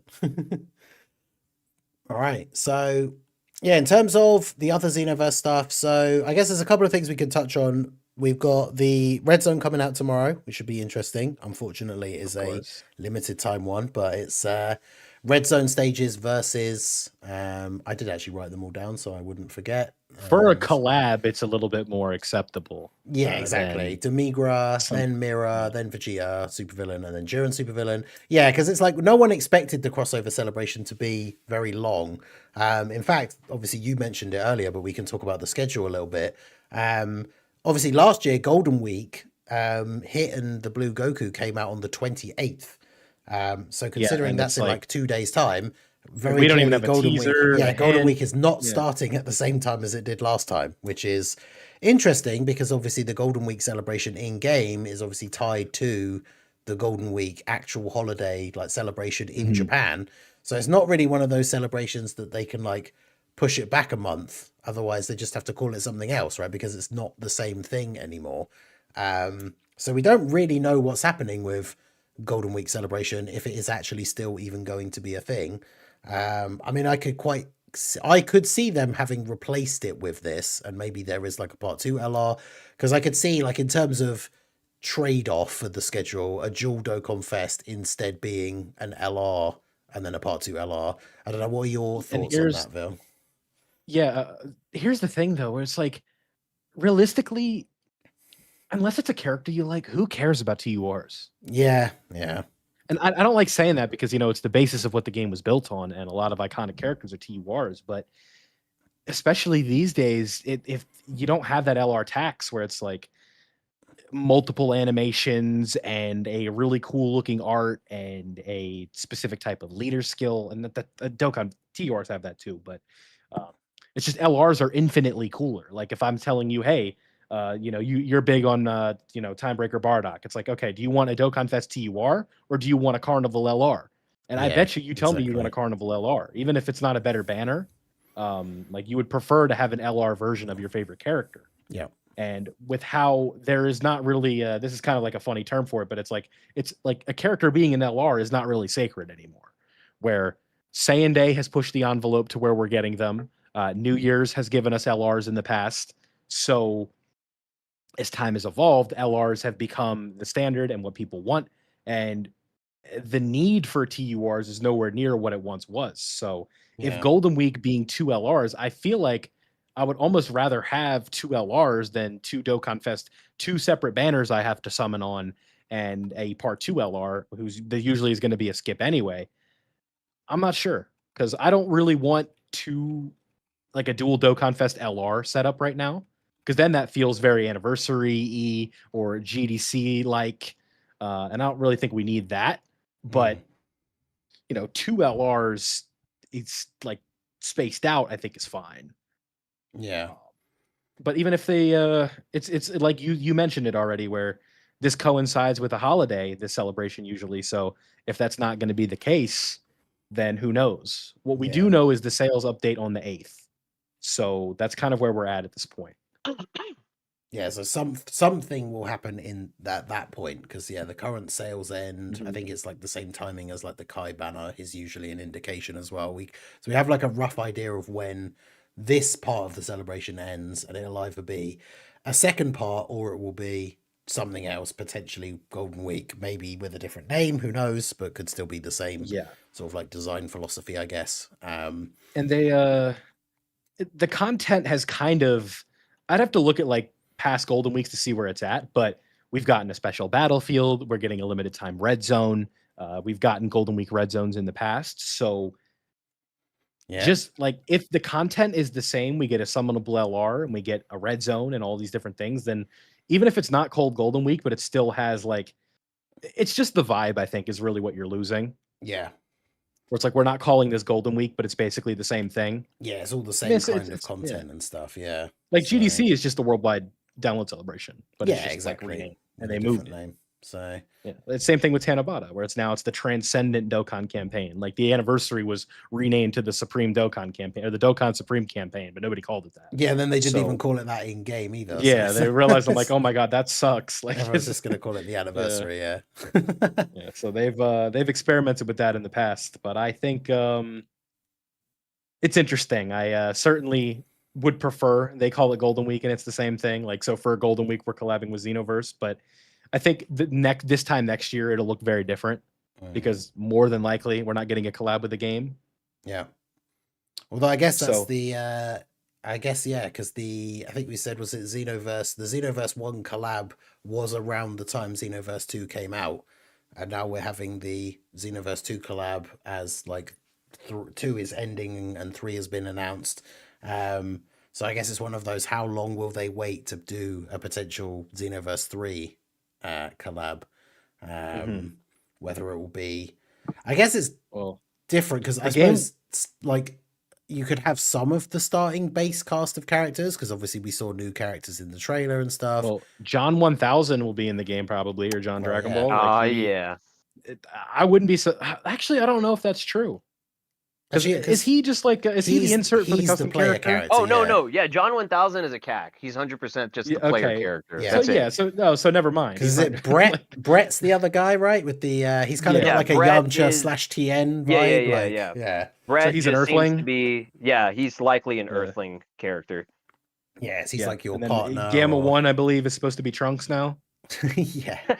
Anyone could be filling in the shoes for Supreme Kai Time and Trunks. Like, I think Bulma is basically the new Supreme Kai Time. Maybe Brett he maybe could be like the new Trunks. Gamma 1 could fill that role too. It just depends on whoever's like kind of giving the orders. But yeah, I understand what you're saying because he tells Brett, he's like, "Hey, Brett, suit the fuck up," Yeah, I like the fact as well. It's cool. Like I saw somebody mention it, and it is a cool little touch where it's like, obviously it's set, however many 100 years after when the normal stuff that we see currently in like the Dragon Ball timeline, especially like the events of the Cell Max like movie, it kind of hits hard. Like when you see like seeing Gamma 1 and the fact that he's still around, it kind of adds that extra level to like Gamma 2's sacrifice, because obviously they would have been around for hundreds and hundreds of years if they'd just been up to their normal business. So I saw a tweet about it that I thought was cool. It kind of adds that extra, like, hits hard that like Gamma 2's sacrifice to help save everyone, and like Gamma 1 is then still around hundreds of years later because of that. I think it's pretty cool. It is cool too because it does match the kind of like ending of that, the continuity of like what actually happened. Bulma takes in Gamma 1 and Edo, and he's working with this new Bulma in this like new timeline. So, or I mean the new like 300-ish years or whatever later. So I do find that cool that they kept that like connected. Mm-hmm. That's the beauty of it. I had a train of thought and then I lost it. No, you're good. No, I got it. It was the annoying thing about like kind of making the main version that I play for Xenoverse 2 on the PS5, like going from PlayStation to Xbox. I originally started on the Xbox, losing that continuity of my Xenoverse 1 CAC. Yeah. Oh man, having the statue, you know what I mean, being like the usher. Yeah, that sucks. I just had to use Ace on the PlayStation. No, but I didn't have a choice. I didn't have a Xenoverse. I didn't have a Xenoverse 1 PlayStation CAC. So it was, it'll be fun. Hopefully that sticks over, because I mean that's just a fun way to do it. I hope they can. We can keep our character.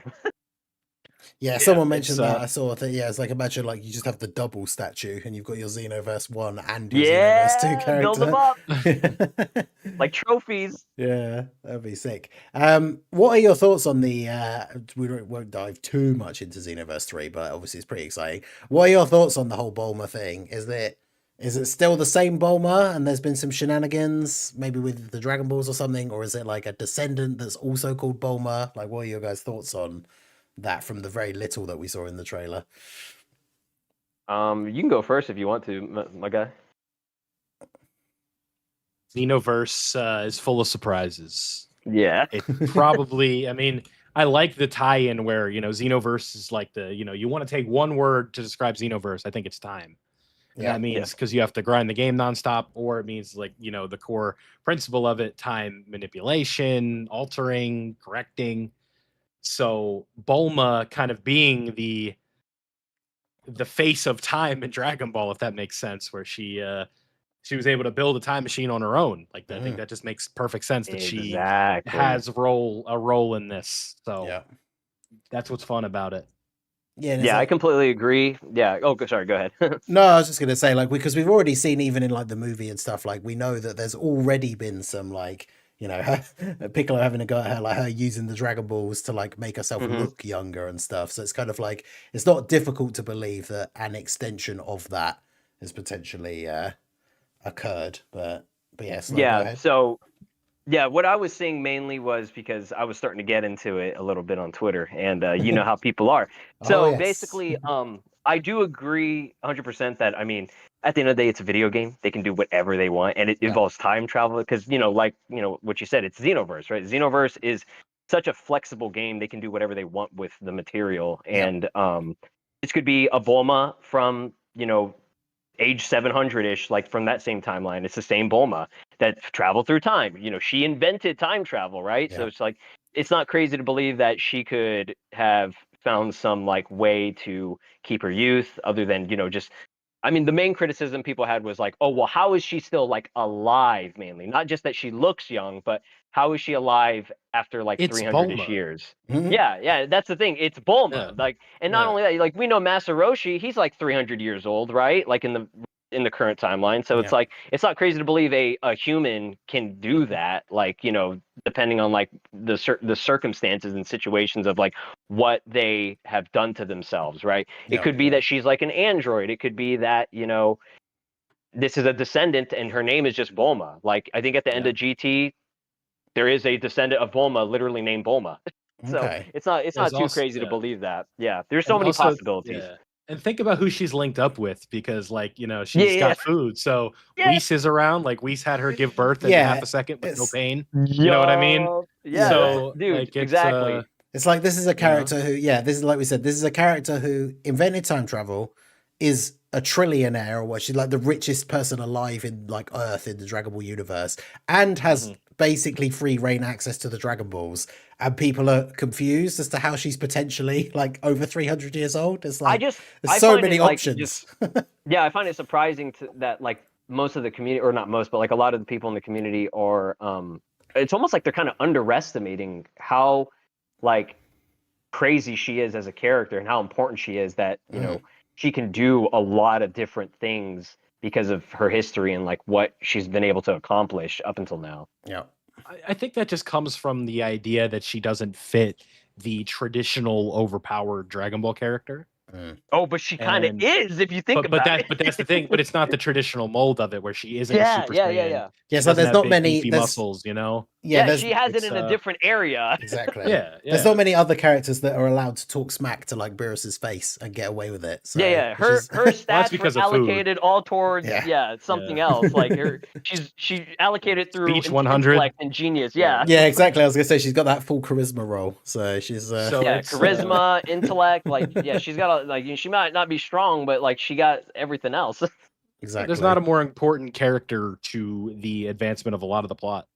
Exactly. Especially in the pre-God era. I was gonna say, if you go all the way back, like the story of Dragon Ball only starts because Bulma meets Goku. Right. So it's exactly a very, very important character. It's just cool. when you, I mean, just you know, you got to call a spade a spade. A lot of the community is younger, and a lot of them don't. You know, most people have not read OG Dragon Ball, and a lot of people like to LARP.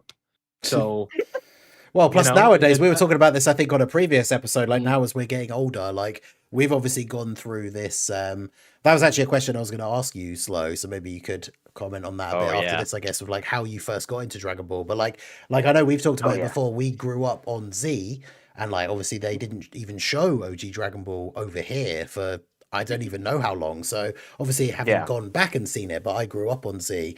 But now as we get older, like there are current like younger generation Dragon Ball fans, and they grew up on Super. So for them, going as far back as like OG Dragon Ball and how important like some of these Earthling characters were is stuff that like a lot of people don't necessarily know. And for like the younger part of the community. But yeah, so was that I don't know if that was the same for you. So yeah, for me, like over here, we never got OG Dragon Ball, at least until way later. And then I just remember our version of like, it was just called the Cartoon Network. I think they had a special time slot that was called Toon Army, but the channel was just called Cartoon Network. And yeah, Dragon Ball Z was on in the afternoon after school. I think it was like 5 p.m.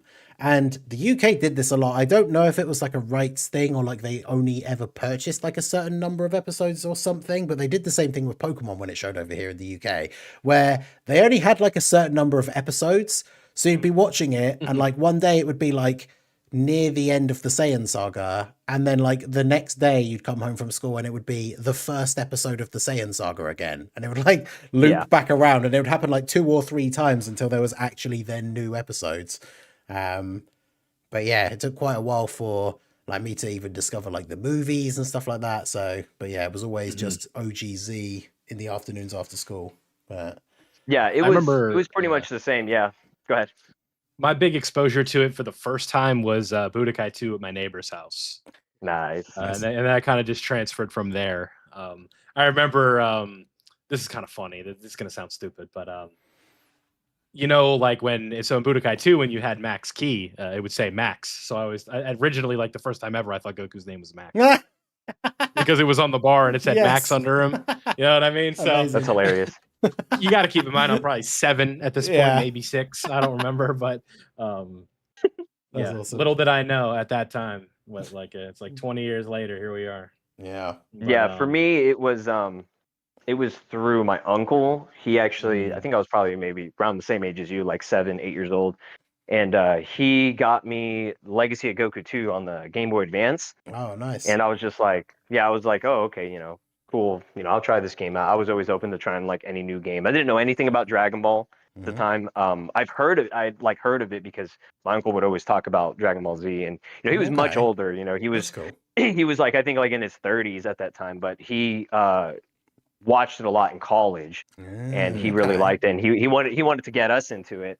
And I remember it was so funny because he got my brother some like weird Mission Impossible game on the Game Boy Advance, and he got me Dragon Ball Z, and it was so funny because like I think he was just looking for anything like that was probably on sale at the time, and I started playing that a little bit, and I was just like. I just loved how the game looked. It was kind of like a Final Fantasy kind of like looking style where like it's like sprites and they have like the huge eyes and everything. So you start out as like Trunks and everything, and I don't know, something about it was just so cool to me. I was like, the music's really nice, and like I just as a kid I thought it was so cool. And immediately any money we got, this was for Christmas at the time, any money we got from Christmas, the next day we went to Blockbuster. Y'all remember when Blockbuster sold like games and stuff over there, and like you could rent stuff? Would you put like a blank disc back in? Did you ever do that?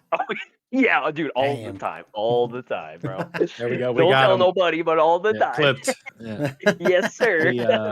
Blockbuster is Blockbuster even a thing anymore? Like, can you even get I think they have like one, but it's like more of like a kind of like a museum type of thing. Like, oh well, this is the preserved Blockbuster, But no, they're all pretty much gone. Everything's laminated. Yeah, but basically, I went there, and it, just so happened they had a ton of other Dragon Ball Z games on Game Boy Advance there, and I bought literally all of them. I got Supersonic Warriors, Taiketsu, which that game is fucking horrible, and just like whatever that they had available at that time. I even went and got Legacy of Goku 1, which that game is also not very good, but I just wanted all of them. Yeah. No, that's the thing. Boost Fury, I think, was not out yet. I think it was coming out either later that year or the next year at the time, because I think it was probably like, I don't know, it was like 2003 or something back then. But after that, I just got addicted to it. I started, watching clips of it on YouTube, like AMVs and stuff, and I was like, oh man, I want to watch like the actual show.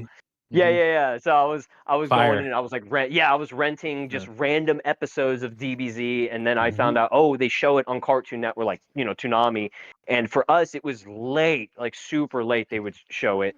So again, we had the same thing. They would be showing like the Saiyan Saga, and then it would get to the end, and then they'd start over again, or like they just jump over to Namek randomly, and I was just like, I didn't know what the plot or anything was. I just wanted to see them fight. I was like, this is so cool. So that's how I kind of got into it. Yeah, nice. Yeah, very, very cool.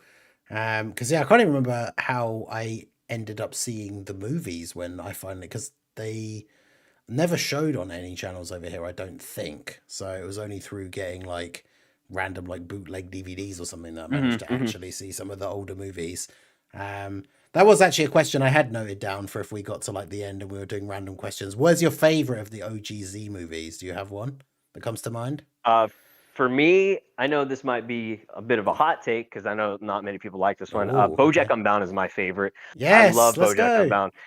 You like it too? Yeah, let's go. Okay. You baited in. That was a bait and switch there. I thought you were gonna go like super basic with the way. Yeah, I thought you were gonna say it's a really like common one and say Future Reborn. Yeah. Oh no. I mean, I love those, but like BoJack Unbound was so cool to me because it wasn't a Goku I can't even speak. Focused like story. Like he wasn't the main character. It was Gohan. Yeah. And they also had Trunks, who was like, pretty important in there as well. And like those were my favorite characters. So I was like, this is so cool. Like having Gohan kind of like, post Cell Saga, like do all this crazy shit and then power up and go Super Saiyan 2. And like the character designs, they had so much aura. Trunks looked so cool. I was like, this is peak. Yeah, BoJack movie Trunks is like my favorite design of Trunks. Yeah. And the fact that he actually gets that, because everyone else kind of, I mean, he does too, I guess, but like everybody else just kind of gets washed by BoJack, but like Trunks does have that cool fight against Goku that he actually wins, which is cool. Yeah. He got a W, so I was like, I'll take it, bro. I'll take it. And he kills him in the coolest way. He just punches right in his gut. Yeah, right through. I was like, this is sick. Like I was like, it's so violent. I love it. I was like, 8 years old. Like, this is so cool. Even the bit at the beginning, because obviously when you're younger and you don't really care about like, I mean, I don't really care about it too much now, but like when you're younger and you don't really think about like power scaling and stuff, like even the beginning of that movie has like the cool fight between Trunks and Tien, which I thought was cool. Oh yeah. I like when I first saw it. Yeah. When I first saw that, I was like, dude, like, what are we talking about? Like, Tien not gonna do nothing, bro. But like, he made it. They made it fun and cool. And Trunks even powers up and he goes Super Saiyan just to aura form. I was like, yeah, this is awesome. One of my favorite things about that in specific is people want Dragon Ball Super Trunks to look like that when they're eating like cat food.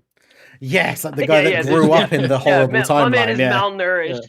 Bro lost like why is he not a bodybuilder? Yeah, I mean, he's still like, they showed designs in Dragon Ball Heroes without him with the jacket, and he's still like buffed up and everything. It's he's he's a Super Saiyan, man. Like modern, just the modern Dragon Ball style. Everybody's Yeah. skinny.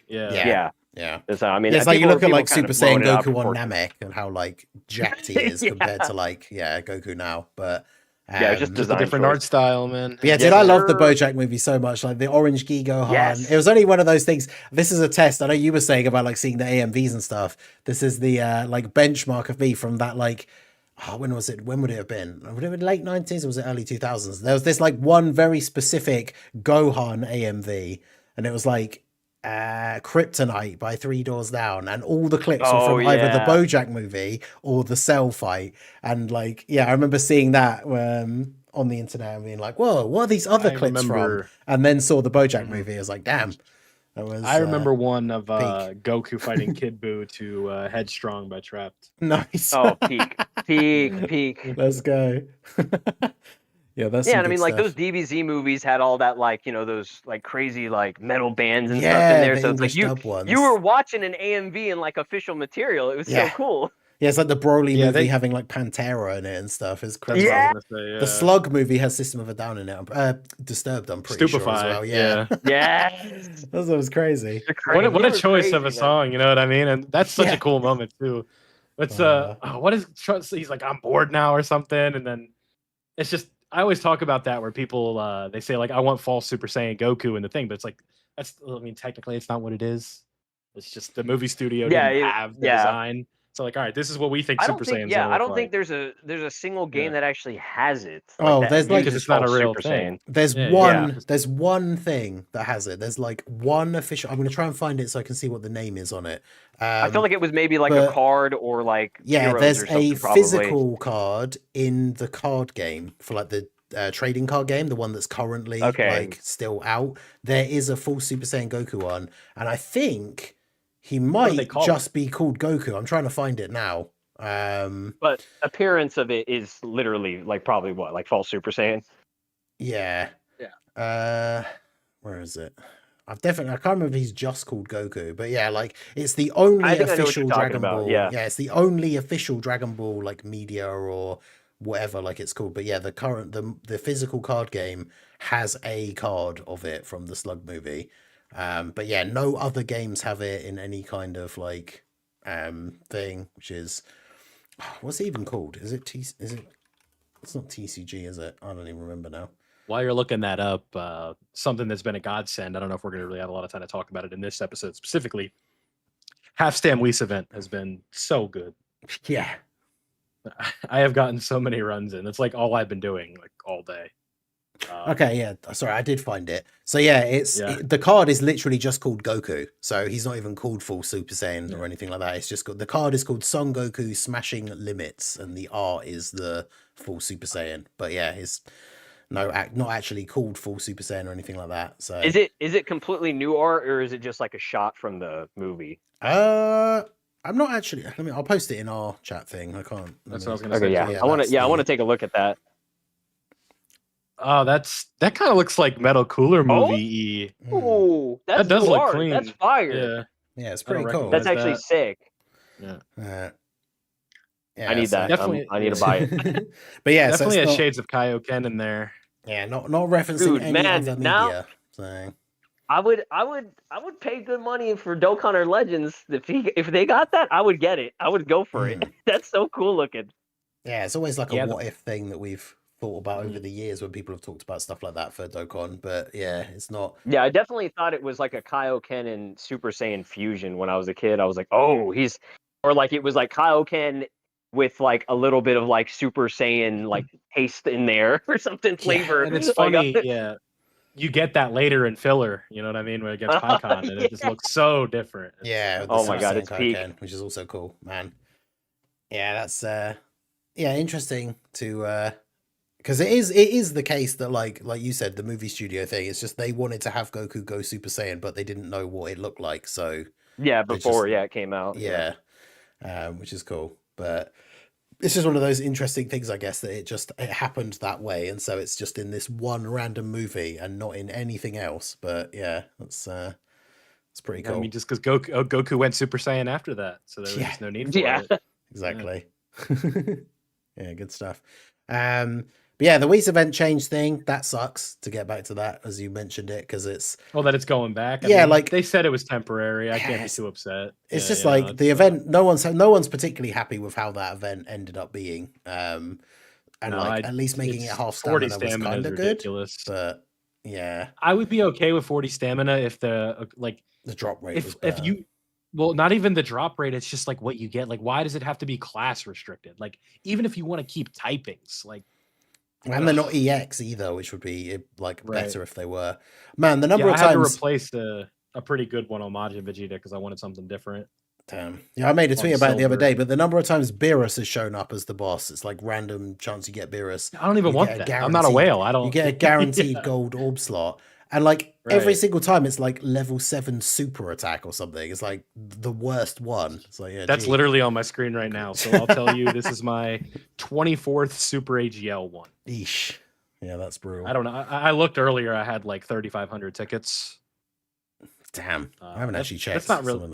Yeah. I've spent some too. I've not spent any because none of them I think have been good. Well, there's for characters that you're not going to give God orbs, there's like level 8 defense, level 8 attack. Yeah, that's so true. Like Pui, I didn't give God orbs. He just has like some decent ones, you know. He just doesn't. Pui doesn't need them. Oh man, I only have 824. I haven't done anywhere near as many runs as I thought I had. But... I'm a Realm of God Stan, I guess we'll call it. So I gave Shen God orbs. Nice. I might give him to Demigod too if he's like that good on the team. We'll see. He seems like he would be pretty good. What an awkward. Okay, I got a silver super attack bonus for Extreme AGL. Right after that, so now they're just toying with me. But with half stam, it's basically like you basically can just link level on that stage. It's not as efficient for link leveling, but it's 20 stamina per run, so it's less for quest. You get like a little bit less XP than times 2 XP. So I believe it's 88,000 per run, with 2 XP, and then Whis is either 80 or 70,000. So you're just forgoing a little bit of XP. And you're getting God of Orbs at the same time. Yeah, I've been doing that a lot more than just playing the quest stage like recently. But now I'm sitting on like a bunch of really good bronze orbs. I just don't know what to use them for right now. Because it's like I always have like that fear where it's like I'm gonna put this on a character and then I'm gonna get this is literally what happened. Where do you know about the friend point farming that people do? No. So there's a way to get like millions of friend points a day. Oh, really? Yeah. So this I'm not going to tell you to join my community server, but there's a method that you can do with a rainbow Yamcha with Whis equips, where if you set him as your friend lead and then like grind the hell out of the quest stage, eventually the game will just auto give people your Yamcha for quest. See. Okay. And so this guy, he's like ranked 2000. Like he's got like, I think almost 20 million power level on my server. Damn. And he that's just like, he was telling me about that. So what I was doing was trying to farm extreme STR orbs for the Cybermen when they came out, because that was going to work. Because it was auto refreshing everything to Cybermen before their leader skill got nerfed. Yeah. And so that's what I was working on. And then after it got nerfed, it didn't work anymore. So thankfully, like I said, I would have wasted a God Orb on the Cyberman. I think I did use a couple good ones. And then an Extreme STR LR comes out. Yeah. So it's like I'm kind of conservative with how I use them, unless I have like 3. That's why I was glad Martian Vegeta was physical, because I'd had a bunch of good extreme physical ones drop, and it was like, who am I supposed to give these to? Like, other than Omega, who I'm not really using that much at the moment. There's not really any good extreme physical. So I just wanted to give a couple of quick shout outs to some of the guys in the chat. A couple of guys here. We got Aaron re-upping his channel membership. Says, gotta say, I'm excited to run Mira, Demigra, Physical Xeno Trunks. Those three seem like they are the best three of the batch. I think we said about a lot of people really rating the AGL trunks. So it'll be interesting to see once they're actually in the game. We've got Drace re-upping his membership. He's got a question as well that I'll go into here, but he says every choice is a good choice, which is a meme from my I've started playing Detroit Become Human for the first time over on the second channel. So I keep making terrible choices by accident. So the meme is that every choice I make is actually a good choice. So shout out to Drace. We got Chili as well, re-upping his channel membership. But yeah, we had the question from Drace, which I thought was cool, saying, what's Lowe's thoughts on seeing Bardock? This is from like near the end of the, I guess, vanilla Xenoverse 2 story. Thoughts on Bardock going Super Saiyan 3 for the first time when it dropped, in that whole thing where he fights Mira in the like crystal dimension thing. Oh man, it's definitely been a long time since that. I do remember like basically shitting myself. Like, it was so cool. But man, like seeing like, I mean, at the time I only knew of Super Saiyan 3 Bardock from, I think, like Heroes. So I was like, they actually added that in this game, because they didn't have that in any other previous like games or anything. Like, that was like the first like fighting game that you could, see him go Super Saiyan 3, and like the fact that you can unlock that and actually use it. I was like, dude, they're gonna do so many cool things in this game, and they like never did until like much later on, because they really did stick to like official material and not anything like, I mean, Heroes is in a sense like official, but it's only in Heroes. Promotional. So, it's a promotion. Yeah, PR stuff. Yeah, promotional. So I was like, really hoping that they were gonna do more of that, and like finally the Ultra Super Villain is like doing it, but they still haven't gone there yet until like Sparking Zero doing like Gohan Black and stuff. So it's like it was really nice seeing that for the first time, even seeing Final Form Mira with like the Super Saiyan 4 fur and everything. I was just like, man, this is the coolest game I ever played. Like, it's the best. I think what was really cool about that in specific was Mira sort of learning in real time like what latent Saiyan power was and stuff like that. Yeah. There's like a quote where he says like, there's something off about this guy and I can't put my finger on it. Yeah. Because isn't it something Bardock says as well? Because it's like, obviously he's kind of absorb like all the extra power that they've given him from like the Timebreaker mask and stuff. I'm sure he says something along the lines of, he's like, you're going to regret giving me all this power. And then I think all the way up to right. Super Saiyan 3. Like, dude, it's so good, because I love Bardock. That's so fucking cool. It's the exact like what if stuff that we love to see. So that's the hype aura moments I wanted for that game, and they delivered. It's very, very cool. Right, so what ifs were they carried Dragon Ball through the late 2000s before like pre-Battle of Gods and things like that. You think about Dragon Ball AF.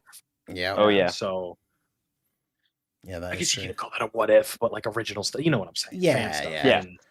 Because I mean, Heroes just feels like it was a crazy. I mean, it was basically just fan service. Like, obviously, I remember, because obviously it was mainly just the card game. Well, and we didn't have any of the Dokkan crossovers or the like World Mission on Steam and all that kind of stuff. Like, I remember those trailers used to drop on YouTube that were like 2 minutes long or something, but they were like properly animated, and it was just like a teaser for the new set, and it would just be something like Trunks and Vegeta fighting Broly, and all of a sudden Gohan shows up and goes Super Saiyan 4 and stuff, and it's like, whoa, what is all this stuff? Like, so when I was watching that for the first time back in like, I think it was like around 2010, I saw the Super Saiyan 3 Trunks one.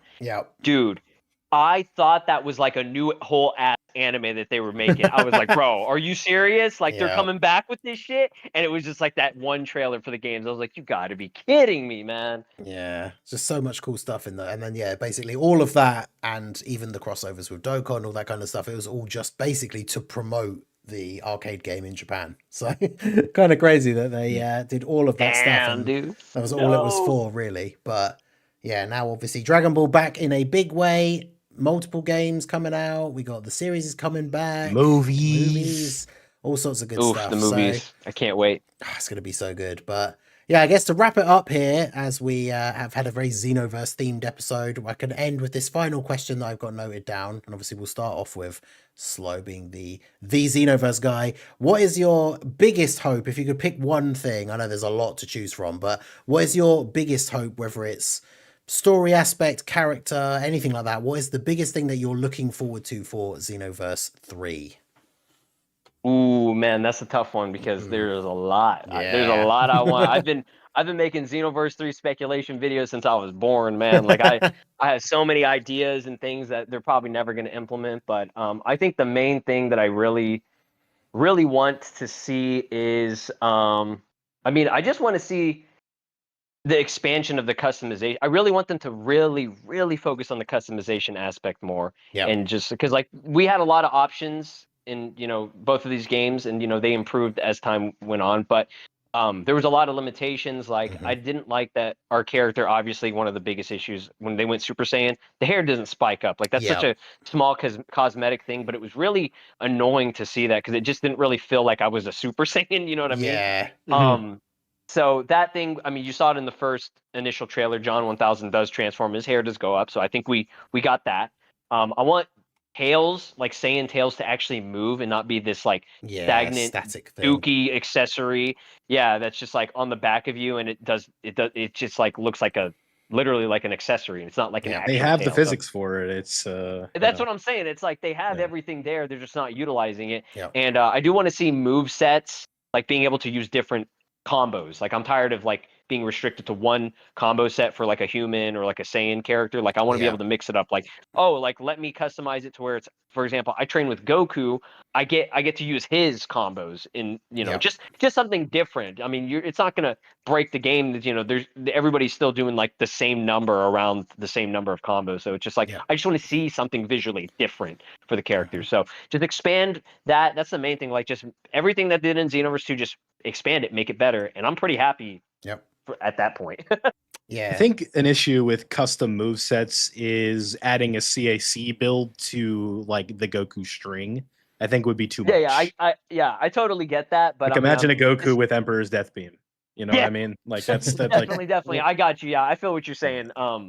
But yeah, I mean, it doesn't have to be super intricate. It can be something simple as just like being able to have like, for example, they have a set specific types of moveset that they create specifically for custom characters. So it's like if I want to use a sword moveset, or I want to use like a blast moveset in a way, or like turtle skull moveset. You know what I'm saying? Yeah, like, just different like styles of hand to hand. And styles. Yeah, because I think Ultimate Tenkaichi might have had something like that, if I recall correctly, where it's like you could like customize like the certain style that you had or something like that. I can't remember, but yeah, do something like that just to make things feel a little bit fresher and have the ability to go in there at any point in time and, mess with it. Yeah. Yeah, because everything customized. And so in fact, I think it might have even been on, like, this is going back. I don't know if I even had the branding of this channel. It was that long ago, but I think I commented on one of your videos like so long ago about customization stuff for like what we wanted to see changed. Because one of the big ones, like you said, with the Saiyan hair, like it feels like it wouldn't have been too difficult to have, like when you make your created character, it's like just two options where it's like base hair and then like transformed hair, and then it just changes. Oh yeah, it's like, definitely it's definitely possible. It's just I think time restraints, because they try to release this game like 1 year right after the first one. So they have time. They have had a lot of time. So I think they definitely figure it out. And Breakers, for example, which uses a lot of assets, their hair does spike up when they transform. So they definitely had material there to work with. Because did they ever change? Because this is a thing, again, like not having played all the most recent stuff. One of the things that really annoyed me was the fact that you could get, obviously there was the certain set of like all these different generic clothing options and stuff you had, where you could change all the colors, but then obviously any of the clothes that were from actual characters, you can't change any of the colors, and that feels like they did that recently. Recent updates, updates have added custom versions of past character outfits now that you can actually do. It took them like a very long time to do it, but it's like via festivals that they have and like special like unlockables and things that you can do. You can not all of the outfits are there yet, but they've done a lot of them so far. There's a Ningen on my my primary male Saiyan. I have the Super 17 outfit. It's custom. Hey, yes, something like that. Yeah, like something like that, but being able to change the colors. Because I have a character that has like mirrors. I think because obviously he has the red under thing and then like the white armor with the yellow bits. Like, but yeah, you can't change it. So the most so like, you know, if I what's it called? Like, so the most common outfit is like a male Saiyan with Gohan hair and the Beerus outfit. Yeah. Yeah, that's like the Beerus outfit. Yeah, we're gonna be seeing so many John 1000s and Gohans and Gokus whenever this Xenoverse 3 drops. It's gonna be hilarious. Yeah. There's yeah, it's it is a bit of a hassle to get like all of the custom mentor clothing and things. Not mentor, like, but it's certainly cool. But it's something that it's like one of those things that should have been in the game so much longer. Like, such a long like for time me, ago. I don't bother with it because I mean it's a lot of work to do it, and I was just like, you know, if this came out like within the first year of the game dropping, I mean, you could buy it I probably at would the metal shop. That rotates too. Definitely. So. Yeah, definitely something that would be cool to have in place from the get-go because, obviously the customization is a thing that a lot of people really enjoy. I know some people don't bother as much and some people do just play the PvP as the set characters. But yeah, for a lot of people, including myself, one of the big draws was the custom character stuff. So yeah, definitely. I would say for me, that's probably, again, the number one thing as well. The hope for Xenoverse 3, just to have even more expanded creator character would be very cool. Absolutely. And yeah, obviously potentially more races because obviously there's already speculation that like some of the people in the video, there's like androids, there's the potential demon race female character, so a bunch of different stuff. But yeah, should be very, very cool to see. So it just can't be the same group of 5 races again. No, there's no way. There's no way. Like they've had a long time. Like the jump between this is 10 years, dude. 10 years. This better be like the second coming of Christ. Like this is like it needs to be. Yeah. I wonder if the Majin race is going to expand to do the males have to look like Fat Boo? Oh, please. Yeah. I want to be able to make a Super Boo build. You know, nothing against the Fat Boo build, but we've had that for so long and it's just like so restricted. It's the same thing as Xenoverse 1. It's like Come on, give us that build. At least in Xenoverse 2, all the races got unique transformations. Yes, so I'm hoping that they do whether that or not more. They were good. It's up to debate. We're pulling Nimbus. Let's go. Well, what are they supposed to do? You know? It's, I mean, they could do a max power, full power. You know, Roshi style. Just get buffed. Like that'd be sick. Yeah, a lot of interest. Like, I loved the customization because obviously one of my favorite designed villains. I've talked about this before, but like I really loved the design of like Final Form Cooler. So I really liked having a customized like Frieza race character. With the face mask, like the slightly different. Oh, and then you could go golden. Exactly, dude. It was so good. So yeah, definitely looking forward to all of that stuff. So yeah, I guess that brings us to the end of this episode. Obviously, very Xenoverse focused, but that's what's going on in Dokkan. The celebration is definitely been interesting. It's nice to go back and have crossover stuff again. So I guess we'll just have to see where this goes. Will we get more crossover buffs? I know people are hoping for 21 Easy A because she's on the Vegeta banner and she's the only crossover Dokkan Fest in the game that doesn't have an Easy A. So that could be interesting to see where that's going to go. Will there be a part 2 or will we still get Golden Week? Who knows? But obviously whatever we get, we will be back once again in 2 weeks time for another episode and we will go over all the stuff that is going on in the game. So that is going to be it for episode 85. Obviously, once again, I want to give a big shout out to Slow for coming on and talking all things Xenoverse with us. I hope you enjoyed it. And yeah, shout out to Vil as well. Is there anything you guys want to say before we wrap things up? I mean, just thank you so much for having me. I had an awesome time. Like I always say this anytime I do like a podcast or like a collab with anybody. It's like with Dragon Ball is so cool because it's like, you know, it just feels like you're talking with your homies like anytime. And like, I could talk about this stuff for another 15 hours if we needed to. Like, it's a lot of fun, man. So thank you guys so much for having me. Shout outs to chat and everybody. Hopefully you guys did enjoy the podcast and everything. And, you know, thank you. Appreciate it. No, thank you. So, Phil, anything you want to add before we peace out here? Nothing too much. It was just fun to talk about Xenoverse. Having another player in here who knew what was going on. I know Ningen, it probably sounded like we were talking about a lot of gibberish. Some of it was familiar, but yeah, I thought it was cool that obviously, because we've not really talked about it much because I haven't played it for so long. So it was cool that you guys. That's the beauty. Exactly. So, all right. So yeah, that's it from us. I hope you guys enjoyed it. Make sure you like and subscribe if you haven't already. Give a follow. Shout out to anyone listening to the VOD or listening on Spotify. We do appreciate you, and we will see you guys next time. Peace out. Bye.